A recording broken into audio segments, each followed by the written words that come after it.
இருட்டை கண்டா பயம் உண்டாவதே அது ஏன்? இப்படி ஒரு கேள்வியை ஒரு பெரியவர்கிட்ட கேட்டாங்க. அதுக்கு அவர் பதில் சொல்றார். மனிதனுடைய ஆதிகால வாழ்க்கையில தொற்றி கொண்ட பயம் இது வேரூன்றி இருக்குது, இன்னமும் போகல. 50,000 வருஷங்களுக்கு முன்னாடி மனுஷன் குகைகள்ல வாழ்ந்தான். பகல்ல பயம் இருக்காது, ராத்திரியில மிருகங்கள் தாக்கும், கொல்லும், நிம்மதியா தூங்க கூட முடியாது. அதனால இந்த மனுஷனுக்கு இரவுன்னா மரணம், பயம் அப்படின்னு பழகி போச்சு.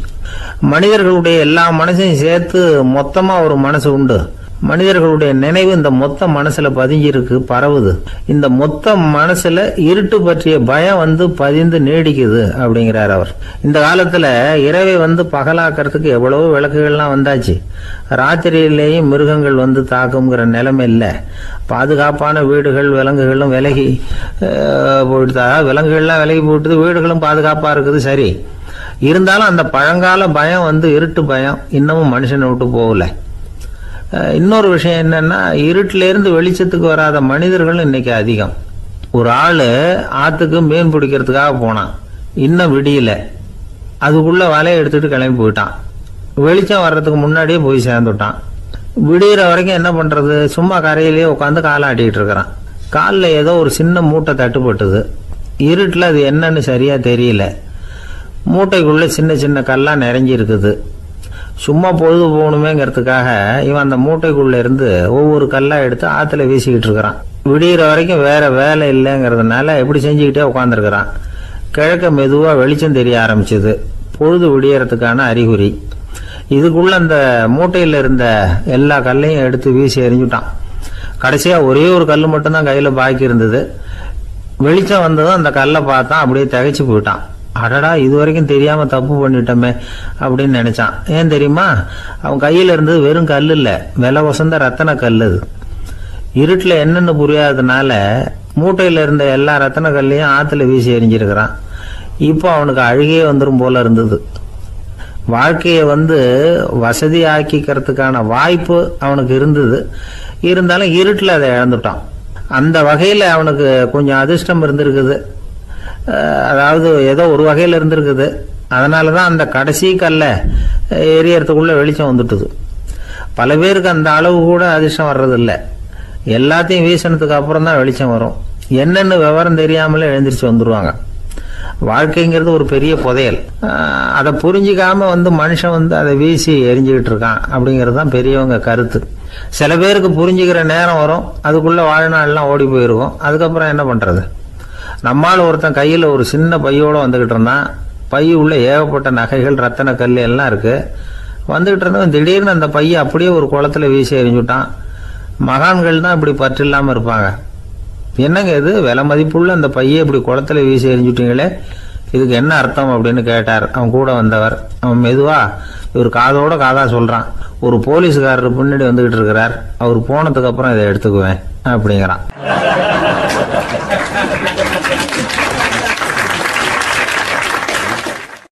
ஒரு சின்ன பையன் என்னை தேடிட்டு ஓடி வந்தான். ஒரு கதை சொல்லுங்கன்னா, சொந்தமா எதுவும் தெரியாத என்ன, உங்களுக்கு சொந்தமா எதுவும் தெரியாதுன்னு எனக்கும் தெரியும் அப்படின்னா. இந்த பையன் அடிக்கடி என்கிட்ட கதை கேட்கிறவன். அதனால என்னோட ரகசியம்லாம் அவனுக்கு அத்துப்படி. அதனால தான் அவ்வளவு தெளிவா அடிச்சு விடுறான். சரி, இப்ப என்ன செய்யலாம்னு, பழைய கதை ஏதாவது ஒன்று சொல்லுங்களேன்னா. உனக்கு கிருஷ்ண தேவராயரை தெரியுமான்னு. அவர்கிட்ட நேரில் பழக்கம் இல்லை, ஆனால் அவரை பற்றி புஸ்தகத்தில் படிச்சிருக்கேன்னா. சரி, இவங்கிட்ட மேற்கொண்டு பேச்சு கொடுத்தா நம்மளை ஒரு மாதிரி ஆக்கி விடுவான் அப்படிங்கிறத யூகம் பண்ணிட்டு அவனை உட்கார வச்சு கடைசி வரைக்கும் குறுக்க பேசக்கூடாது அப்படின்னு ஒரு கண்டிஷனையும் போட்டுட்டு அந்த கதையை சொன்னேன். ஒரு சமயம் கிருஷ்ணதேவராயர் சமஸ்தானத்துக்கு ஒரு பெரிய வித்வான் சேர்ந்தாராம். என்னோட போட்டி போடுறதுக்கு இந்த ஊர்ல யாராவது இருக்கீங்களா அப்படின்னு சவால் விட்டாராம். அந்த ஊர்ல இருந்த பெரிய பெரிய வித்வான்லாம் இது ஏதுடா வம்பா போச்சுன்னு நினைக்க ஆரம்பிச்சிட்டாங்க. யாரும் அந்த ஆளோட போட்டி போடுறதுக்கு தயாரா இல்லை. எல்லாரும் நடுங்கிட்டு இருக்கிறாங்க. அந்த நேரத்துல ஒருத்த மட்டும் தைரியமா முன்னுக்கு வந்தான். அது யாருன்னா தெனாலிராமன். அந்த சமஸ்தானத்துல விகட கவி அவன். என்ன அனுப்புங்க போட்டிக்கு, நான் ஜெயிச்சு காட்டுறேன்னா. உனக்கு அவ்வளவு தைரியம் இருக்குதா அப்படின்னு கேட்டாங்க. தைரியம் மட்டும்தான் என்கிட்ட இருக்குது, ஆனா தைரியம் இருந்தா அதிர்ஷ்டம் தேடிட்டு வருங்கிறது எனக்கு தெரியும் அப்படின்னா. அடுத்த நாள் போட்டி ஆரம்பமாச்சு. அந்த பெரிய வித்வான் நின்னார். தெனாலிராமன் எதிரில் வந்து நின்னான். அந்த வித்வான் ஒரு விரலை காட்டினார். தெனாலிராமன் பதிலுக்கு 2 விரலை காட்டினான். வித்வான் 3 விரலை காட்டினார். இவன் உடனே 4 விரலை காட்டினான். உடனே 5 விரலை காட்டினார் அவர். தெனாலிராமன் உடனே தன்னுடைய கை முஷ்டியை காட்டினான், கையை மூடி காட்டினான். அவ்வளோதான். அந்த பெரிய வித்வான் கிருஷ்ணதேவராயர் காலில் விழுந்தார். நான் தோத்துட்டேன், என் தோல்வியை ஒத்துக்கிறேன் அப்படின்னு சொல்லிவிட்டார். கிருஷ்ணதேவராயர் அவரை தனியாக அழைச்சிட்டு போய் என்ன நடந்ததுன்னு விசாரித்தார். அந்த வித்வான் விளக்கம் கொடுத்தார். ஆண்டவன் ஒருவன் தான் உண்டுங்கிறத விளக்கறதுக்காக நான் ஒரு விரலை காட்டினேன். அப்படி இல்லை, சக்தியை சேர்த்தா சக்தி சிவன் 2 பேர் உண்டுன்னு உங்கள் வித்வான் 2 விரலை காட்டினார். மூர்த்திகள் 3 பேருங்கிறதுக்காக நான் 3 விரலை காட்டினேன். வேதங்கள் 4ன்னு சொல்லி ஒரு 4 விரலை காட்டினார். பஞ்சபூதங்கள் 5ன்னு நான் 5 விரலை காட்டினேன். அதையெல்லாம் அடக்கி ஆளணும்னு சொல்லி அவர் கையை மூடி உறுதியாக காட்டினார். அடடா, உங்கள் வித்வானுக்கு எப்பேற்பட்ட அறிவு! அவர் தான் ஜெயிச்சார், நான் தோத்துட்டேன் அப்படின்னார் அவர். அப்படி சொல்லிவிட்டு அவர் போயிட்டார். அதுக்கப்புறம் தெனாலிராமனை கூப்பிட்டு என்னப்பா நடந்தது அப்படின்னு கேட்டாராம். அதுக்கு தெனாலிராமன் விளக்கம் கொடுத்துருக்குறான். அவன் முதல்ல என்னை கொன்னுடுவேன்னு அந்த வித்வான் ஒரு விரலை காட்டினான். உடனே ஒரு 2 கண்ணையும் தோண்டி போடுவேங்கிறதுக்காக நான் 2 விரலை காட்டினேன். உனக்கு நாமம் போட்டுருவேன்னு சொல்லி 3 விரலை காட்டினான். அதை அழிச்சிருவேன்னு 4 விரலை காட்டினேன். உன்னை அரைஞ்சிருவேன்னு அவன் 5 விரலை காட்டினான். நான் உங்களை குத்தி போடுவேன்னு சொல்லி கையை மூடி காட்டினேன் அப்படின்னா. இப்போ பாருங்க, ஜெயிச்சது யார்? தைரியம் மட்டும் இருந்துட்டா அதிர்ஷ்டம் தானாக தேடி வருங்கிறது எவ்வளவு உண்மையாக போச்சு. அதனால் நாம் எப்பவும் தைரியமாக இருக்கணும்னு சொல்லிவிட்டு என் எதிரில் கதை கேட்டுட்டு உட்காந்துருந்த சின்ன பையனை பார்த்தேன். அவன் என்னை நிமிர்ந்து பார்த்தான். அவன் தன்னோட கை கால் 2ஐயும் ஒரு மாதிரியாக என் முன்னால் தூக்கி 20 விரலை காட்டினான். எனக்கு ஒன்றும் புரியல. இதுக்கு என்னப்பா அர்த்தம்னு கேட்டேன். இதே கதையை இதுக்கு முன்னாடி என்கிட்ட 20 தடவை நீங்கள் சொல்லியிருக்கீங்கன்னு அர்த்தம் அப்படின்னா.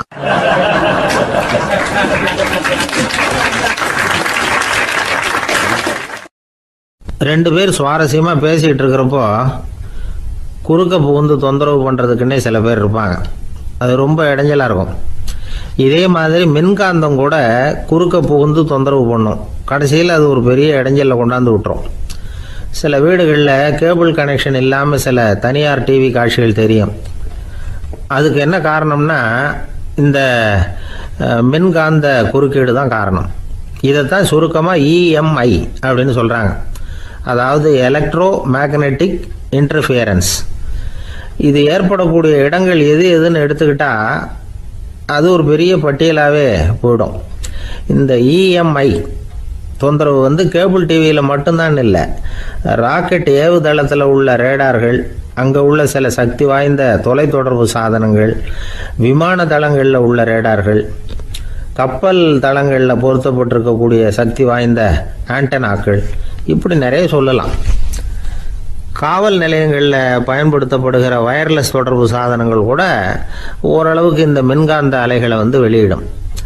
நம்ம வீட்டில் உட்காந்துக்கிட்டு ரேடியோ கேட்டுக்கிட்டு இருப்போம் அல்லது டிவி பார்த்துக்கிட்டு இருப்போம்.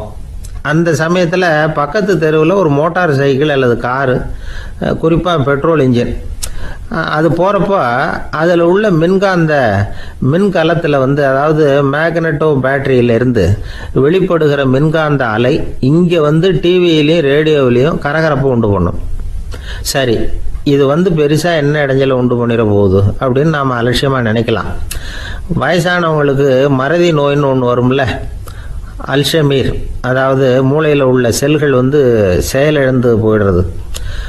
அது செய்ய வேண்டிய வேலையை மறந்துடும். மனைவியே எதிரில் வந்து நின்னா கூட உன்னை எங்கேயோ பார்த்தது மாதிரி தெரியுதே அப்படின்னு சொல்லிட்டு இருப்பாங்க. அப்படி ஒரு மறதி. இந்த விசித்திரமான நோய்க்கு இதுவரைக்கும் மருந்தே இல்லைன்னு வேற சொல்கிறாங்க. இந்த மைக்ரோ ஓவன் அப்படின்னு சொல்லக்கூடிய சமையல் அடுப்புகள் கூட மின்காந்த அலைகளை வந்து வெளியிடுது. சமயத்தில் சில தொழிற்சாலைகளில் கூட பெரிய விபத்துக்களை இந்த இஎம்ஐ உண்டு பண்ணிவிடும். இதை பற்றி தீவிரமாக சிந்திக்க ஆரம்பித்ததே ஒரு விபத்துக்கு பிறகு தான். அமெரிக்காவுக்கும் வியட்நாமுக்கும் இடையில போர் நடந்தது. அந்த சமயம் அமெரிக்காவுக்கு சொந்தமான விமானம் தாங்கி கப்பல் ஒன்று வியட்நாமை தாக்கிறதுக்கு தயாராக ஏவுகணைகளோட கடலில் நிறுத்தி வைக்கப்பட்டிருந்தது. தற்செயலாக அந்த பகுதியில் கப்பல் தொலைத்தொடர்பு பகுதிக்கு அருகில் ஊடுருவிய இந்த சக்தி வாய்ந்த ரேடியோ அலைகள் ஏவுகணையில் இருந்த மின்னணு சர்க்கியூட்டை பூர்த்தி செஞ்சு வச்சுட்டுது. அவ்வளவுதான். ஏவுகணை அங்கேயே வெடித்து சிதறி போச்சு. 130 பேர் அந்த இடத்துலயே உடல் கருகி செத்து போட்டாங்க. ஏகப்பட்ட பொருள்கள் நாசம். இந்த விபத்துக்கான காரணம் என்னங்கிறத உடனடியாக யாராலையும் கண்டுபிடிக்க முடியல. ரொம்பவும் கடுமையாக முயற்சி பண்ணி கடைசியாக கண்டுபிடிச்சாங்க, இது இந்த இஎம்ஐ வேலை தான் அப்படின்னு. மின்னணு தொலைபேசிகள் இருக்கு, இதில் பேசும்பொழுது நம்ம காதை அதாவது செவியை ஊடுருவக்கூடிய மின்காந்த அலையானது மூளைக்கு போய் அங்கே மூளை கட்டிகளை உருவாக்க ஊக்கம் கொடுக்குது அப்படின்னு வேற கண்டுபிடிச்சிருக்கிறாங்க. இந்த இஎம்ஐ ரொம்ப குறைஞ்ச மின்காந்த அழுத்தத்தில் நமக்கு எந்த பாதிப்பையும் ஏற்படுத்துறதில்லை. மின்காந்த அலைகள் அழுத்தத்தோடு இருக்கிற இடங்களில் ரொம்ப நேரம் இருந்தோம்னா நம்ம உடம்பின் வெப்பநிலை 2 டிகிரி செல்சியஸ் வரைக்கும் அதிகரிக்குதாம். அதனால் வெப்பநிலையை சீராக்கிறதுக்கு இதய துடிப்பும் அதிகரிக்குது. இப்படிலாம் கண்டுபிடிச்சிருக்கிறாங்க. இப்போல்லாம் இந்த மின்காந்த குறுக்கீடுகளை தடுக்கிறது எப்படி அப்படின்னு விஞ்ஞானிகள் யோசனை செய்ய ஆரம்பிச்சிருக்கிறாங்க. இந்த விஷயத்தில் அலட்சியமாக இருந்தோம்னா எதிர்காலத்தில் நிறைய பேருக்கு இந்த ஞாபக மறதி நோய் வந்துடும். அப்புறம் அது ரொம்ப கஷ்டமாக போயிடும். ஒரு குடும்ப தலைவர் தன் மனைவியை பார்த்து, யார் நீ, உன்னை எங்கேயோ பார்த்தது மாதிரி இருக்குதே அப்படின்னு சொல்லிக்கிட்டு இருந்தார். உடனடியாக அவரை போய் பார்த்தேன். வாங்க டாக்டர்கிட்ட போகலாம் அப்படின்னு. அவர் என்னை தனியாக அழைச்சிட்டு போய் காதோட காதாக மெதுவாக சொல்கிறார், இதை பாருப்பா, என் கையில் பணம் இல்லாத போகலாம் அப்படி மறதி நோய் வந்துட்டது மாதிரி நடிச்சுக்கிட்டு இருப்பேன், அவ்வளவுதான், அதை நீ கண்டுக்காத அப்படின்னார்.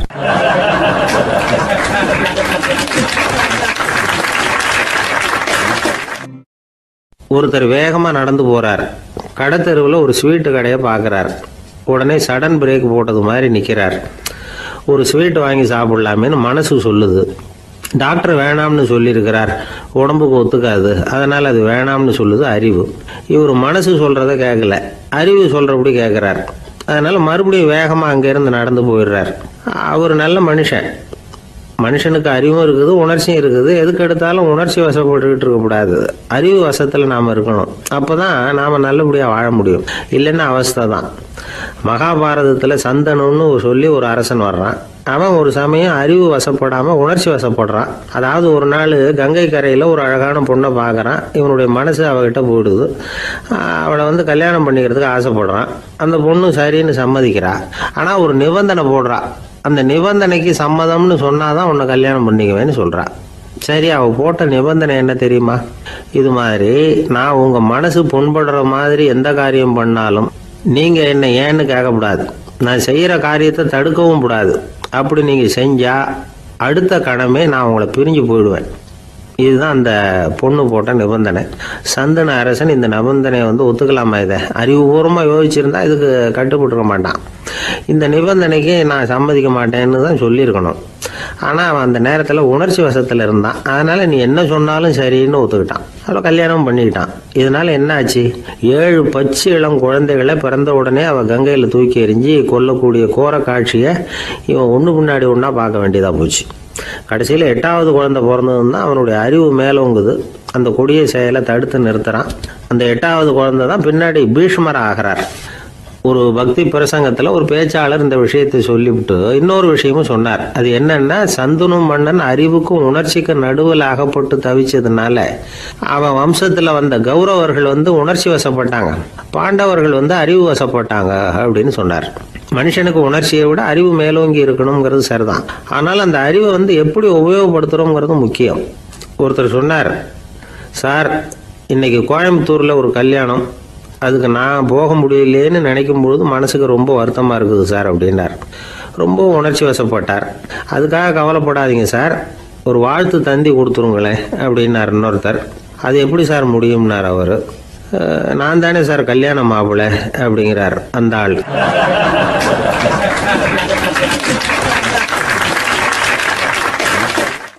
ஒரு அழகான கடற்கரை. சுற்றுலா பயணிகள் நிறைய பேர் அங்கே போகிறது வழக்கம். சனி ஞாயிறு கூட்டம் அதிகமாக இருக்கும்.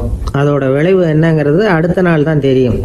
ஆமாம், அந்த கடற்கரையை சுத்தப்படுத்துகிற தொழிலாளிகள் திங்கட்கிழமை ரொம்ப சிரமப்படுவாங்க. சனி ஞாயிறு வந்த கூட்டம் கடற்கரை பூராவும் காலி ஐஸ்கிரீம் கப்புகளை வீசி எறிஞ்சிட்டு போயிருக்கும். ஆயிரக்கணக்கான கப்புகள் அங்கே பரவலாக கிடக்கும்.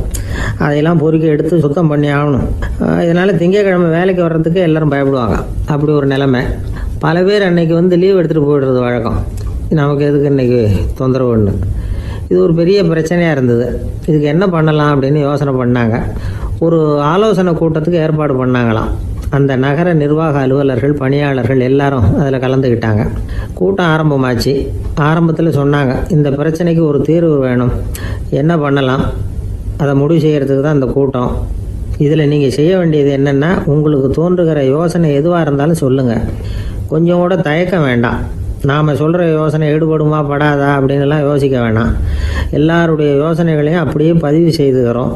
கடைசியாக அதிலேருந்து ஒரு சிறந்த யோசனையை தேர்வு பண்ணி அதை பயன்படுத்தலாம். இந்த சந்தர்ப்பத்தில் இன்னொரு முக்கியமான வேண்டுகோள், எவ்வளவு சாதாரணமான யோசனையாக இருந்தாலும் சரி, அது சொல்லும் பொழுது அடுத்தவங்க ஏளனம் செய்யக்கூடாது. இது ஒரு பெரிய யோசனையா அப்படின்னு சொல்லி எதையும் அலட்சியப்படுத்தக்கூடாது. இதுதான் அந்த கூட்டத்தின் ஆரம்பத்தில் செய்யப்பட்ட அறிவிப்பு. உடனே அந்த கூட்டத்தில் இருந்தவங்க ஆளுக்கு ஒரு யோசனை சொல்ல ஆரம்பித்தாங்க. ஒருத்தர் எழுந்திருச்சார், இங்கே வர்ற சுற்றுலா பயணிகள்கிட்ட ஆளுக்கு $10 ஒரு டெபாசிட் மாதிரி வைப்பு பணமாக வாங்கிக்கணும். காலி ஐஸ்கிரீம் கப்பை திருப்பி கொடுத்தா அந்த பணத்தை திருப்பி கொடுத்துடலாம். இப்படி ஒரு ஏற்பாடு பண்ணிக்கிட்டா கப்புகளை தேடி பொறுக்கிட்டு இருக்க வேண்டியதில்லை, எல்லாம் ஒரே இடத்துக்கு வந்து சேர்ந்துடும். அப்படியே நாம் தூக்கிட்டு போய் ஒரு இடத்துல கொட்டி விடலாம் அப்படின்னார். இன்னொருத்தர் எழுந்திருச்சார், கப்பை கீழே போட்டால் $50 அபராதம் அப்படின்னு அங்கங்கே போர்டு எழுதி வச்சுடலாம். கப்புகளை போடுறதுக்கு அங்கங்கே பெரிய கூடைகளை வச்சுடலாம். நாம் சாவகாசமாக அந்த கூடைகளை சேகரம் பண்ணிக்கலாம் அப்படின்னாராம். இன்னொருத்தர் எழுந்திரிச்சு கொஞ்சம் கோபமாக பேசினார்.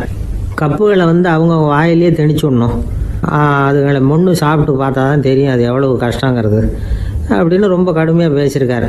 இது வேடிக்கையாக தெரிஞ்சாலும் இந்த யோசனையும் பதிவு செஞ்சுக்கிட்டாங்களாம். இப்படி பல யோசனைகள். கடைசியாக எல்லாத்தையும் படித்து பார்த்துட்டு பரிசீலனை பண்ணாங்க. அப்புறம் தான் யோசனை வந்தது. ஒரு வேடிக்கையாக சொன்னது, கப்புகளை அவங்கவுங்க வாயிலே திணிச்சு சாப்பிட சொல்லணும், அதுதான் தண்டனைன்னார்ல. ஏன் அப்படி சாப்பிட்றது மாதிரியே கப்புகளை தயார் பண்ண என்ன அப்படின்னு சிந்திக்க ஆரம்பித்தாங்களாம். ஆகா, அதுதான் சரின்னு ஒரு முடிவுக்கு வந்தாங்க. அதுலேருந்து உருவானது தான் இந்த வேஃபர் கப்ஸ். ஐஸ்கிரீமை சாப்பிட்டு முடிச்சதும் கப்பையும் சாப்பிட்டுடலாம். கோன் ஐஸ்கிரீம் சாப்பிட்றோம்ல, அதுதான். அமெரிக்காவில் மியாமி கடற்கரையில் ரொம்ப காலமாக இருந்துக்கிட்டு வந்த குப்பை பிரச்சனைக்கு இப்படி தான் ஒரு தீர்வு வந்துதான். இதுலேருந்து நாம் புரிஞ்சிக்க வேண்டியது என்னென்னா, நாம் அன்றாட எத்தனையோ பிரச்சனைகளை சந்திக்கிறோம், அதுக்கெல்லாம் தீர்வு உண்டு. அது எங்கே ஒளிஞ்சிருக்குன்னு கண்டுபிடிக்கணும். அந்த யோசனையையும் நல்லா தீவிரமாக யோசிக்கணும். யார் என்ன யோசனை சொன்னாலும் அதை அலட்சியப்படுத்தக்கூடாது, அக்கறையோடு கவனிக்கணும், அதை யோசித்து பார்க்கணும். ஒரு அம்மா தன்னோட வீட்டுக்காரரை ஒரு மனநல மருத்துவர்கிட்ட அழைச்சிட்டு வந்தாங்களாம். டாக்டர், இவருக்கு கோன் ஐஸ்கிரீம் பிடிக்கல, பேப்பர் கப்பில் இருக்கிற ஐஸ்கிரீம் தான் வேணும்னு அடம் பிடிக்கிறார் அப்படின்னாங்களாம்.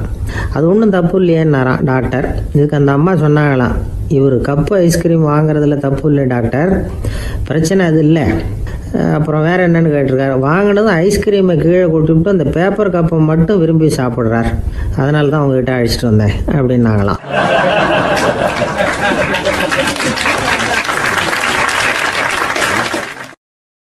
ஒரு நண்பர் வந்தார்.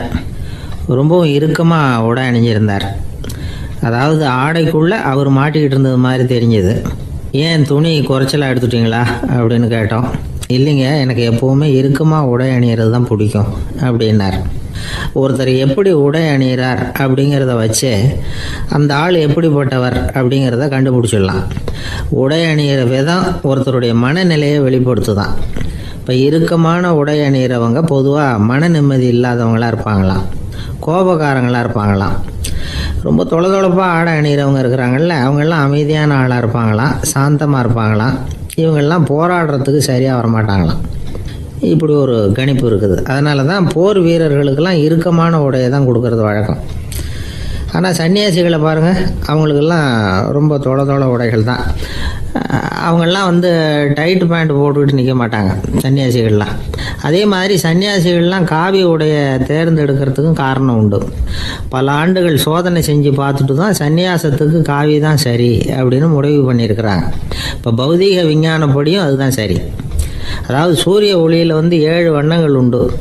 ஒரு பொருள் மேலே அது விழும் பொழுது அந்த பொருள் நமக்கு சிவப்பாக தெரிஞ்சதுன்னா அந்த பொருள் சிவப்பை தவிர மற்ற எல்லா நிற கதிர்களையும் உள்வாங்கிக்கிட்டு சிவப்பு நிறத்தை மட்டும் வெளியில் விடுது, அதாவது விலக்கி விடுது. அதனால தான் அந்த பொருள் சிவப்பாக தெரியுது.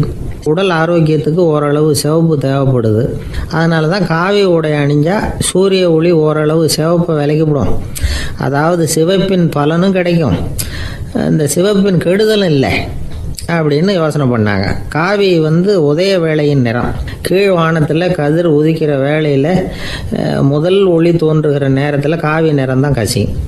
தியானம் செய்கிறப்போ முதல்ல காணக்கூடிய ஒளி காவி நிறம் தான். தியானத்தின் உச்ச நிலையின் நிறம் நீலம். தியானம் காவி நிறத்தில் ஆரம்பமாகி நீல நிறத்தில் நிறைவடைகிறது அப்படிங்கிறார் ஓஷோ. நீலம் தியான சிகரம். காவி தியான ஆரம்ப குறியீடு, ஒரு சன்னியாசியின் ஆரம்ப தரிசனம் அப்படிங்கிறார் அவர். ஒருத்தர் நாள் பூரா காவி உடைய அணிஞ்சிருந்தா அந்த நிறம் அவருக்கு தியானத்தை பற்றிய நினைவை ஊட்டிக்கிட்டே இருக்கும். இப்படியே ஆடைக்கும் தியானத்துக்கும் இடையில ஒரு தொடர் ஏற்படுது. ஒரு துறவியின் உள்ளார்ந்த பண்பா அது மாறுது. கடை வீதியில் ஒரு பொருள் வாங்க போகிறோம், அது மறந்துடக்கூடாதுங்கிறதுக்காக ஞாபகம் முடிச்சு போட்டுக்கிறோம். அந்த முடிச்சுக்கும் பொருளுக்கும் தொடர்பு இல்லை. ஆனால் கடை வீதிக்கு போன உடனே அந்த முடிச்சு அந்த பொருளை ஞாபகப்படுத்துது. அதாவது அந்த முடிச்சு ஒரு தொடர்பு அம்சமாக அமையுது. அது மாதிரி தான் காவி உடையும். ஒரு துறவி நடக்கும் பொழுது, சாப்பிடும் பொழுது, குளிக்கும் பொழுது அவருடைய காவி உடை அவருக்கு ஞாபகப்படுத்திக்கிட்டே இருக்கும். அது ஒரு நிலைப்படுத்தப்பட்ட நினைவாக ஞாபகம் முடிச்சாக மாறிடுது. காவி ஆடை இல்லைன்னா ஒருத்தரால் துறவியாக முடியாதுன்னு அர்த்தம் இல்லை. அதே நேரத்தில் காவி ஆடையால் ஒன்றும் பிரயோஜனம் இல்லை, அதில் ஒன்றும் அர்த்தம் இல்லை அப்படின்னு சொல்லிட முடியாது. இதுதான் உண்மை. இவ்வளவு தூரம் காவி ஆடையை பற்றி சொல்கிறதுனால எல்லாரும் சன்னியாசியாக போயிடுங்கோ அப்படின்னு நாம் சொல்கிறதாக யாரும் நினச்சிடக்கூடாது.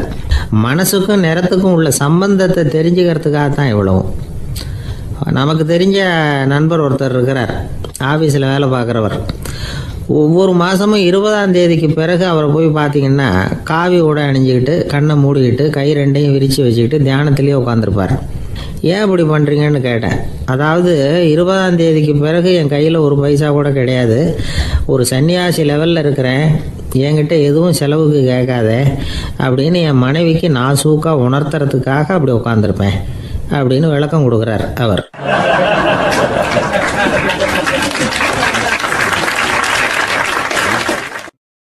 ஒரு கணவன் மனைவி எப்போ பார்த்தாலும் அவங்க 2 பேருக்கும் இடையில சண்டை வந்துக்கிட்டே இருந்தது. இதில் என்ன ஆச்சரியங்கிறீங்களா? நான் அதுக்காக சொல்ல வரல, இது வேறு விஷயம். அதாவது சண்டை போடாமல் இருக்கிறதுக்கு வழி சொல்கிற தகவல் இது. நான் சொன்ன அந்த கணவன் மனைவி எப்படின்னா, கணவன் ஒரு வார்த்தை சொன்னால் மனைவி கிட்டேருந்து 2 வார்த்தை பதிலாக வரும். இதுக்கு கணவன்கிட்டேருந்து 4 வார்த்தை பதிலாக வரும். இப்படி வார்த்தைகள் பெருகி போய் கடைசியில் வம்புல முடியும். அந்த அம்மா பொறுத்து பார்த்தாங்க, அவங்களால தாக்கு பிடிக்க முடியல. பக்கத்து வீட்லேயும் ஒரு கணவன் மனைவி இருந்தாங்க, அவங்களுக்குள்ள சண்டை வர்றதில்லை. அது எப்படி அவங்களால மட்டும் சண்டை போடாமல் இருக்க முடியுது அப்படின்னு இந்த அம்மாவுக்கு ஆச்சரியம். ஒரு நாள் நேராக பக்கத்து வீட்டு அம்மாக்கிட்டே போய், ஏம்மா நீங்கள் எப்படி கணவனும் மனைவியும் சண்டை போட்டுக்காமல் இருக்கிறீங்க, அது எப்படி முடியுது உங்களால் அப்படின்னு கேட்டாங்க. அதுக்குன்னு ஒரு மருந்து இருக்குது, அதை சாப்பிட்டா சண்டை வராது அப்படின்னாங்க அவங்க. சரிங்க, அந்த மருந்தை அவர் சாப்பிட மாட்டேன்னு சொல்லிட்டா என்ன பண்ணுறது அப்படின்னு கேட்டிருக்கிறாங்க இவங்க. அந்த மருந்து அவருக்கு இல்லைம்மா, உனக்கு தான் அப்படின்னாங்களாம் அவங்க. அப்படியா, அப்படின்னா கொடுங்க, ரொம்ப நல்லதாக போச்சு. அதை எப்படி சாப்பிட்றதுங்கிற விவரத்தையும் சொல்லுங்கள், எங்கே அது கிடைக்குங்கிறதையும் சொல்லுங்கள், வாங்கிக்கிறேன் அப்படின்னு கேட்டாங்களாம் இவங்க. வேறு எங்கேயும் போய் வாங்க வேண்டாம், என்கிட்டே இருக்க அந்த மருந்து, அதில் கொஞ்சம் தர்றேன், வாங்கி வச்சுக்க. உன் வீட்டுக்காரர் உன்னோட சண்டையை ஆரம்பிக்கிறப்போலாம் நீ இந்த மருந்தில் 1 ounce வாயில் ஊற்றிக்கணும். அதை உடனே குடிச்சிடக்கூடாது, ஒரு 5 நிமிஷமாவது அது வாயில் இருக்கணும், அதுக்கப்புறம் குடிச்சிடலாம் அப்படின்னு சொல்லி ஒரு பாட்டில் மருந்தை இந்த அம்மாக்கிட்ட கொடுத்து அனுப்புனாங்களாம். மருந்தை எடுத்துக்கிட்டு இந்த அம்மா வீட்டுக்கு வந்திருக்கிறாங்க. வீடு பூட்டி இருந்ததுனால கணவன் வாசல்லையே காத்துக்கிட்டு இருக்கிறான். மனைவியை கண்டதும் சண்டை போட ஆரம்பிச்சிட்டான். வீட்டை பூட்டி விட்டு எங்கே போய் தொலைஞ்ச, எவ்வளோ நேரமாக ஒரு மனுஷன் வாசல்லையே காத்துட்டு கிடக்கிறது அப்படி இப்படின்னு கத்த ஆரம்பிச்சிட்டான். மனைவி இதுக்கு பதிலே சொல்லலை. அந்த அம்மா பேசாமல் வீட்டை திறந்தாங்க, சமையல் அறைக்குள்ளே போனாங்க, 1 ounce மருந்தை வாயில் ஊற்றிக்கிட்டாங்க. அன்னைக்கு சண்டை மேற்கொண்டு வளரவே இல்லை, நின்றுட்டுது. மருந்து பரவாயில்லை. அதுக்கப்புறம் பல சந்தர்ப்பங்களில் சண்டை வரும் போல் இருக்கிற போலாம் இந்த மருந்து அதை நிறுத்தியிருக்கு. பிரமாதமான மருந்தாக இருக்குது இதை கொஞ்சம் அதிகமாகவே வாங்கி வீட்டில் வச்சுக்க வேண்டியது தான் அப்படின்னு முடிவு பண்ணிட்டு இந்த அம்மா மறுபடியும் பக்கத்து வீட்டு அம்மாக்கிட்ட போனாங்க. எவ்வளவு விலையானாலும் சரி, நான் காசு கொடுத்து வாங்கி வச்சுக்கிறேன், எந்த கடையில் இருக்குது இந்த மருந்து சொல்லுங்க அப்படின்னு கேட்டாங்க. இந்த மருந்துக்கு விலையே கிடையாதுங்க, இலவசமாகவே கிடைக்கும்னாங்களாம் அவங்க. அது எப்படி விலையில்லாமல் இதை விற்க முடியுது அப்படின்னு கேட்டாங்களாம் இவங்க. அது மருந்தாக இருந்தால் தானே விலை வைக்கிறதுக்கு, அது வெறும் தண்ணி தானே அப்படின்னாங்களாம். வெறும் தண்ணியாக சண்டையை நிறுத்துது அப்படின்ட்டு இருக்காங்க இவங்க. அது சண்டையை நிறுத்தலை, உன்னோட மௌனம் தான் சண்டையை நிறுத்துது. நீ வாயில் தண்ணியை வச்சுக்கிறதுனால எதிர்த்து பேசுறதில்ல, அதனால் உன்னுடைய கணவர் கோபம் வந்து சாந்தமாயிடுது அப்படின்னாங்களாம் அவங்க. இந்த கதையிலேருந்து சண்டையை நிறுத்துகிற மருந்து எதுன்னு தெரிஞ்சுக்கிட்டோம் இல்லையா. ஒருத்தர் என்ன பண்ணார், பாட்டிலில் வந்து தண்ணியை ஊற்றி வச்சுக்கிட்டு அவர்கிட்ட வர்றவங்களுக்கெல்லாம் இதை சிபாரிசு பண்ணலாம்னு நினச்சிக்கிட்டு உட்காந்துருந்தார். ஒரு அம்மா வந்தாங்க. இதை கேட்டுவிட்டு இதையே ஒரு மருந்து மாதிரி கொடுக்கலாம்ங்கிறது அவர் முடிவு. அதனால் பாட்டிலில் தண்ணியை அடைச்சி வச்சுக்கிட்டு அதில் கலருக்காக என்னத்தையோ ஒரு ஜீரகம் அது மாதிரி எதையாவது கலந்து வச்சுக்கிட்டு ஒரு மருந்து மாதிரி ஒரு பாவனையில் வச்சுக்கிட்டு உட்காந்துருக்காரு. யாராவது வீட்டில் சண்டைன்னா என்கிட்ட வாங்க மருந்து தரேன்னு. ஒரு அம்மா வந்தாங்க. எனக்கும் என் வீட்டுக்காரருக்கும் அடிக்கடி சண்டை வருதுங்க அப்படின்ட்டு இருக்காங்க. கவலைப்படாதம்மா, நான் ஒரு மருந்து தரேன்னு சொல்லி வீட்டுக்குள்ளே போய் ஒரு பாட்டில் எடுத்து வந்து கொடுத்தார். பாட்டிலில் இருக்கிறது என்னங்கிறத சொல்லிவிட்டு அது பேரில் மரியாதை வராது இல்லையா, அதனால் சொல்லலை. அந்த அம்மா வாங்கிட்டு போனாங்க. 4 நாள் கழித்து திரும்பி வந்தாங்க. என்னம்மா வீட்டில் சண்டை நின்று போச்சான்னு கேட்டிருக்காரு இவர். அங்கே நின்று போச்சுங்க, இப்போ உங்ககிட்ட ஆரம்பமாக போகுதுன்னாங்களாம். என்னம்மா அப்படின்ட்டுருக்காரு அவர் பயந்து போய். இப்போ என்னங்க நீங்கள் என்ன மருந்து கொடுத்துருக்குறீங்க என்னங்க அப்படின்னாங்களாம் கோவமாக. அது வெறும் தண்ணி தானே அப்படின்ட்டுருக்காரு இவர். தண்ணியாக இது நல்லா பாருங்கள் அப்படின்னு அந்த பாட்டில் நீட்டினாங்களாம். இவர் வாங்கி பார்த்துருக்காரு. அப்புறம் தான் விஷயம் புரியுது அவருக்கு. இவர் கை தவறுதலாக அவங்க வீட்டில் இருந்த மண்ணெண்ணெய் பாட்டில் எடுத்து அவர்கிட்ட கொடுத்துருக்குறாங்க. அப்புறம் என்ன ஆகும், சண்டை வராமல்.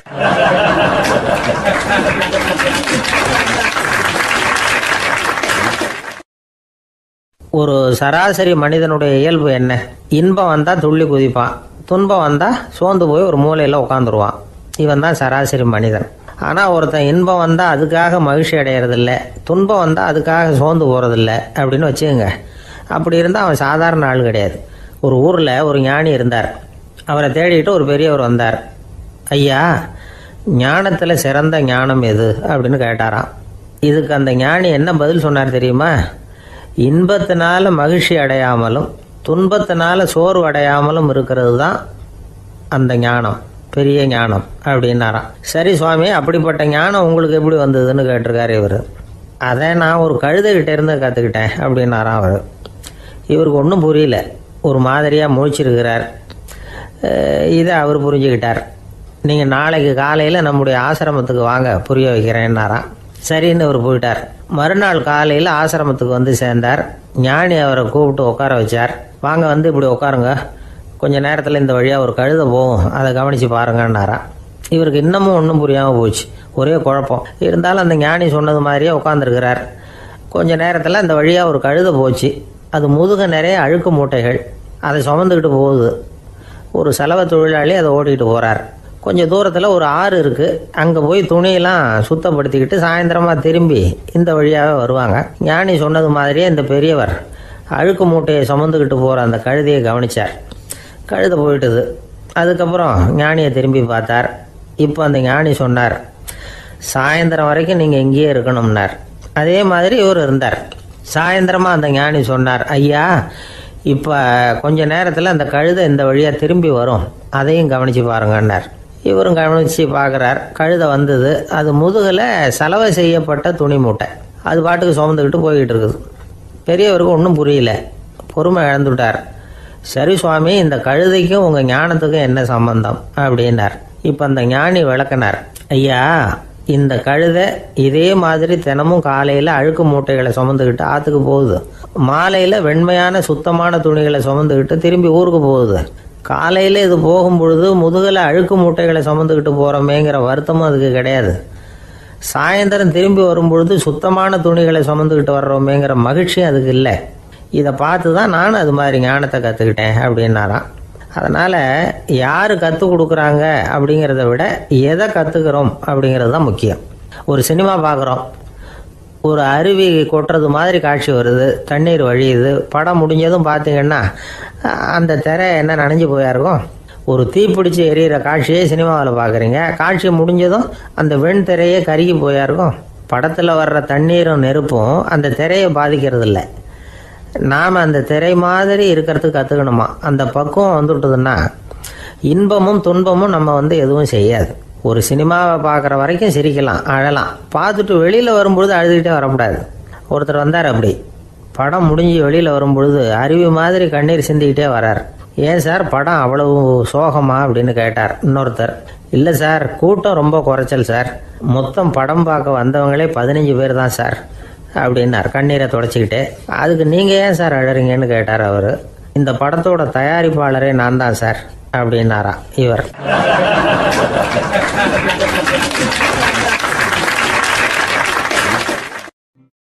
நமக்கு முன்னாடி நமக்கு வேண்டிய ஒருத்தர் ஒரு கிளாஸில் நமக்கு பழச்சாறு கொண்டாந்து வைக்கிறாருன்னு வச்சுக்கோங்க. உடனே நாம் என்ன பண்ணுவோம்? எடுத்து கிடுகிடுன்னு சாப்பிட்ருவோம், அடுத்தவங்க யாரும் வர்றதுக்குள்ள. அதை விட்டுட்டு அதை கொண்டாந்து வச்சவர்கிட்டயே அதோட விலை என்ன அப்படி இப்படின்னு நான் கேட்டுக்கிட்டு இருப்போம். நாம் கேட்க மாட்டோம். ஆனால் காந்திஜி அப்படி கேட்டாராம். எப்போ தெரியுமா? 1935.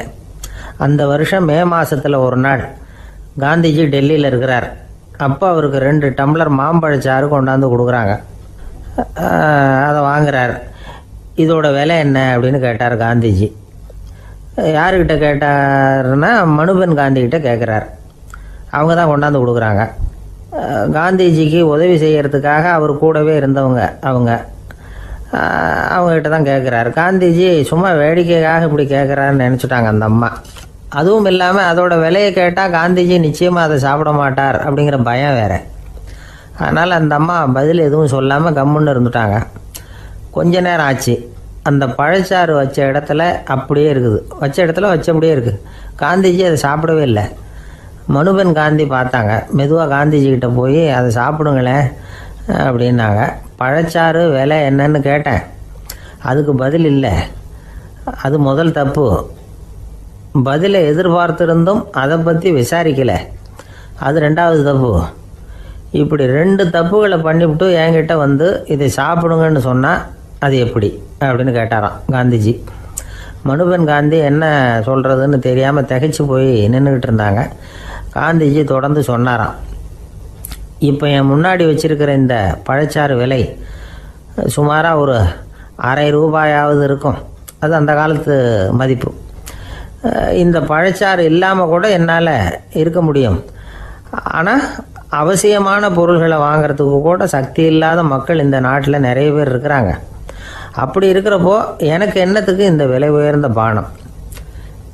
இதை இப்போ நான் சாப்பிட்டா என் உடம்பு வேணும்னா ஆரோக்கியமாகலாம், ஆனால் என் மனசு அமைதி அடையாது. எனக்கு என்னுடைய உடல் ஆரோக்கியத்தை விட மன ஆரோக்கியம்தான் முக்கியம். அதனால் இதை நான் சாப்பிட மாட்டேன், எடுத்துகிட்டு போயிடு அப்படின்னாராம். அந்த சமயத்தில் ஒரு அகதி பொண்ணு 2 குழந்தைகளோட காந்திஜியை பார்க்குறதுக்காக வந்தது. வணக்கம் சொல்லிச்சு. காந்திஜி உடனே தனக்கு முன்னாடி இருந்த பழச்சாற்றை எடுத்து அந்த பொண்ணுக்கிட்டையும் குழந்தைகள்கிட்டையும் கொடுத்து சாப்பிட சொன்னார். அவங்க அதை வாங்கி ரொம்ப சந்தோஷத்தோடு சாப்பிட்டாங்களாம். அதை பார்த்த காந்திஜி முகத்தில் ஒரு புன்னகை, ஒரு பரவசம், ஒரு திருப்தி.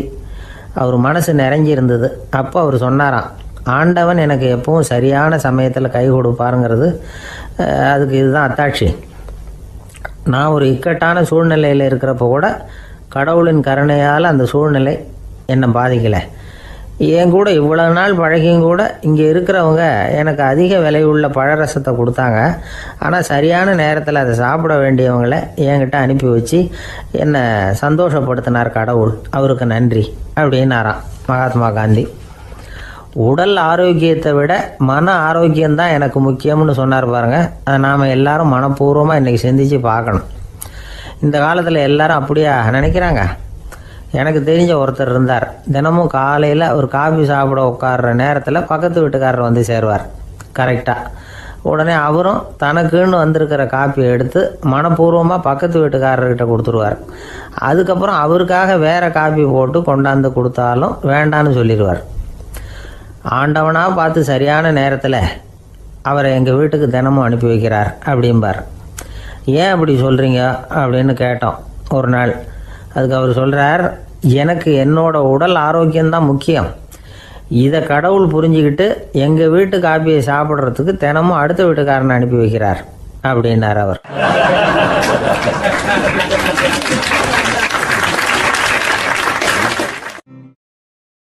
ஒரு நீதிமன்றம், அங்கே ஒரு கொலை வழக்கு சம்பந்தமாக விசாரணை நடந்துக்கிட்டு இருக்குது.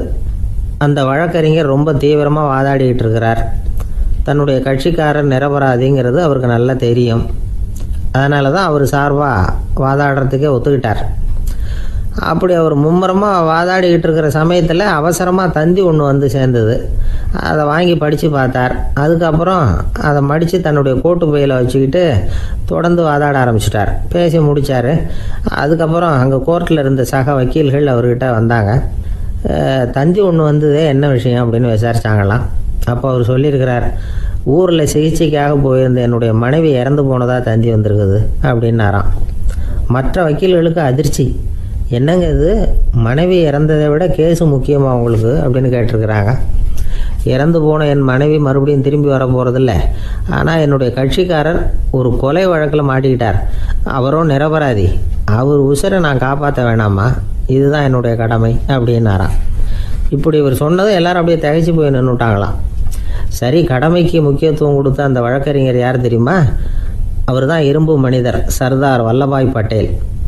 குஜராத் மாநிலத்தில் 1875 அக்டோபர் 31 அன்றைக்கு ஜாவேரி பாய் அப்படிங்கிறவருக்கு 4வது பிள்ளையாக அவர் பிறந்தாராம்.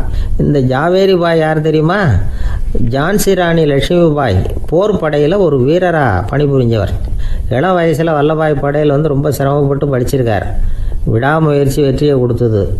கல்லூரியிலையும் காலடி வச்சார். அதுக்கப்புறம் வக்கீல் பட்டத்தையும் வாங்கினார். பிரிட்டிஷ் ஆட்சி நடந்துக்கிட்டு இருந்த சமயம் குஜராத்தை சேர்ந்த பர்டோலி தாலுக்காவில் விவசாயிகள் மேலே அரசாங்கம் திடீர்னு நில வரியை வசதி விட்டு தான்.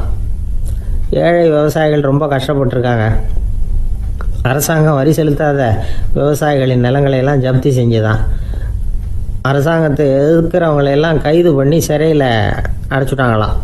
சில பேர் வீடு வாசல் ஆடு மாட்டையெல்லாம் விற்று கூட வரி கட்ட வேண்டிய நிலைமைக்கு ஆளாயிட்டாங்க.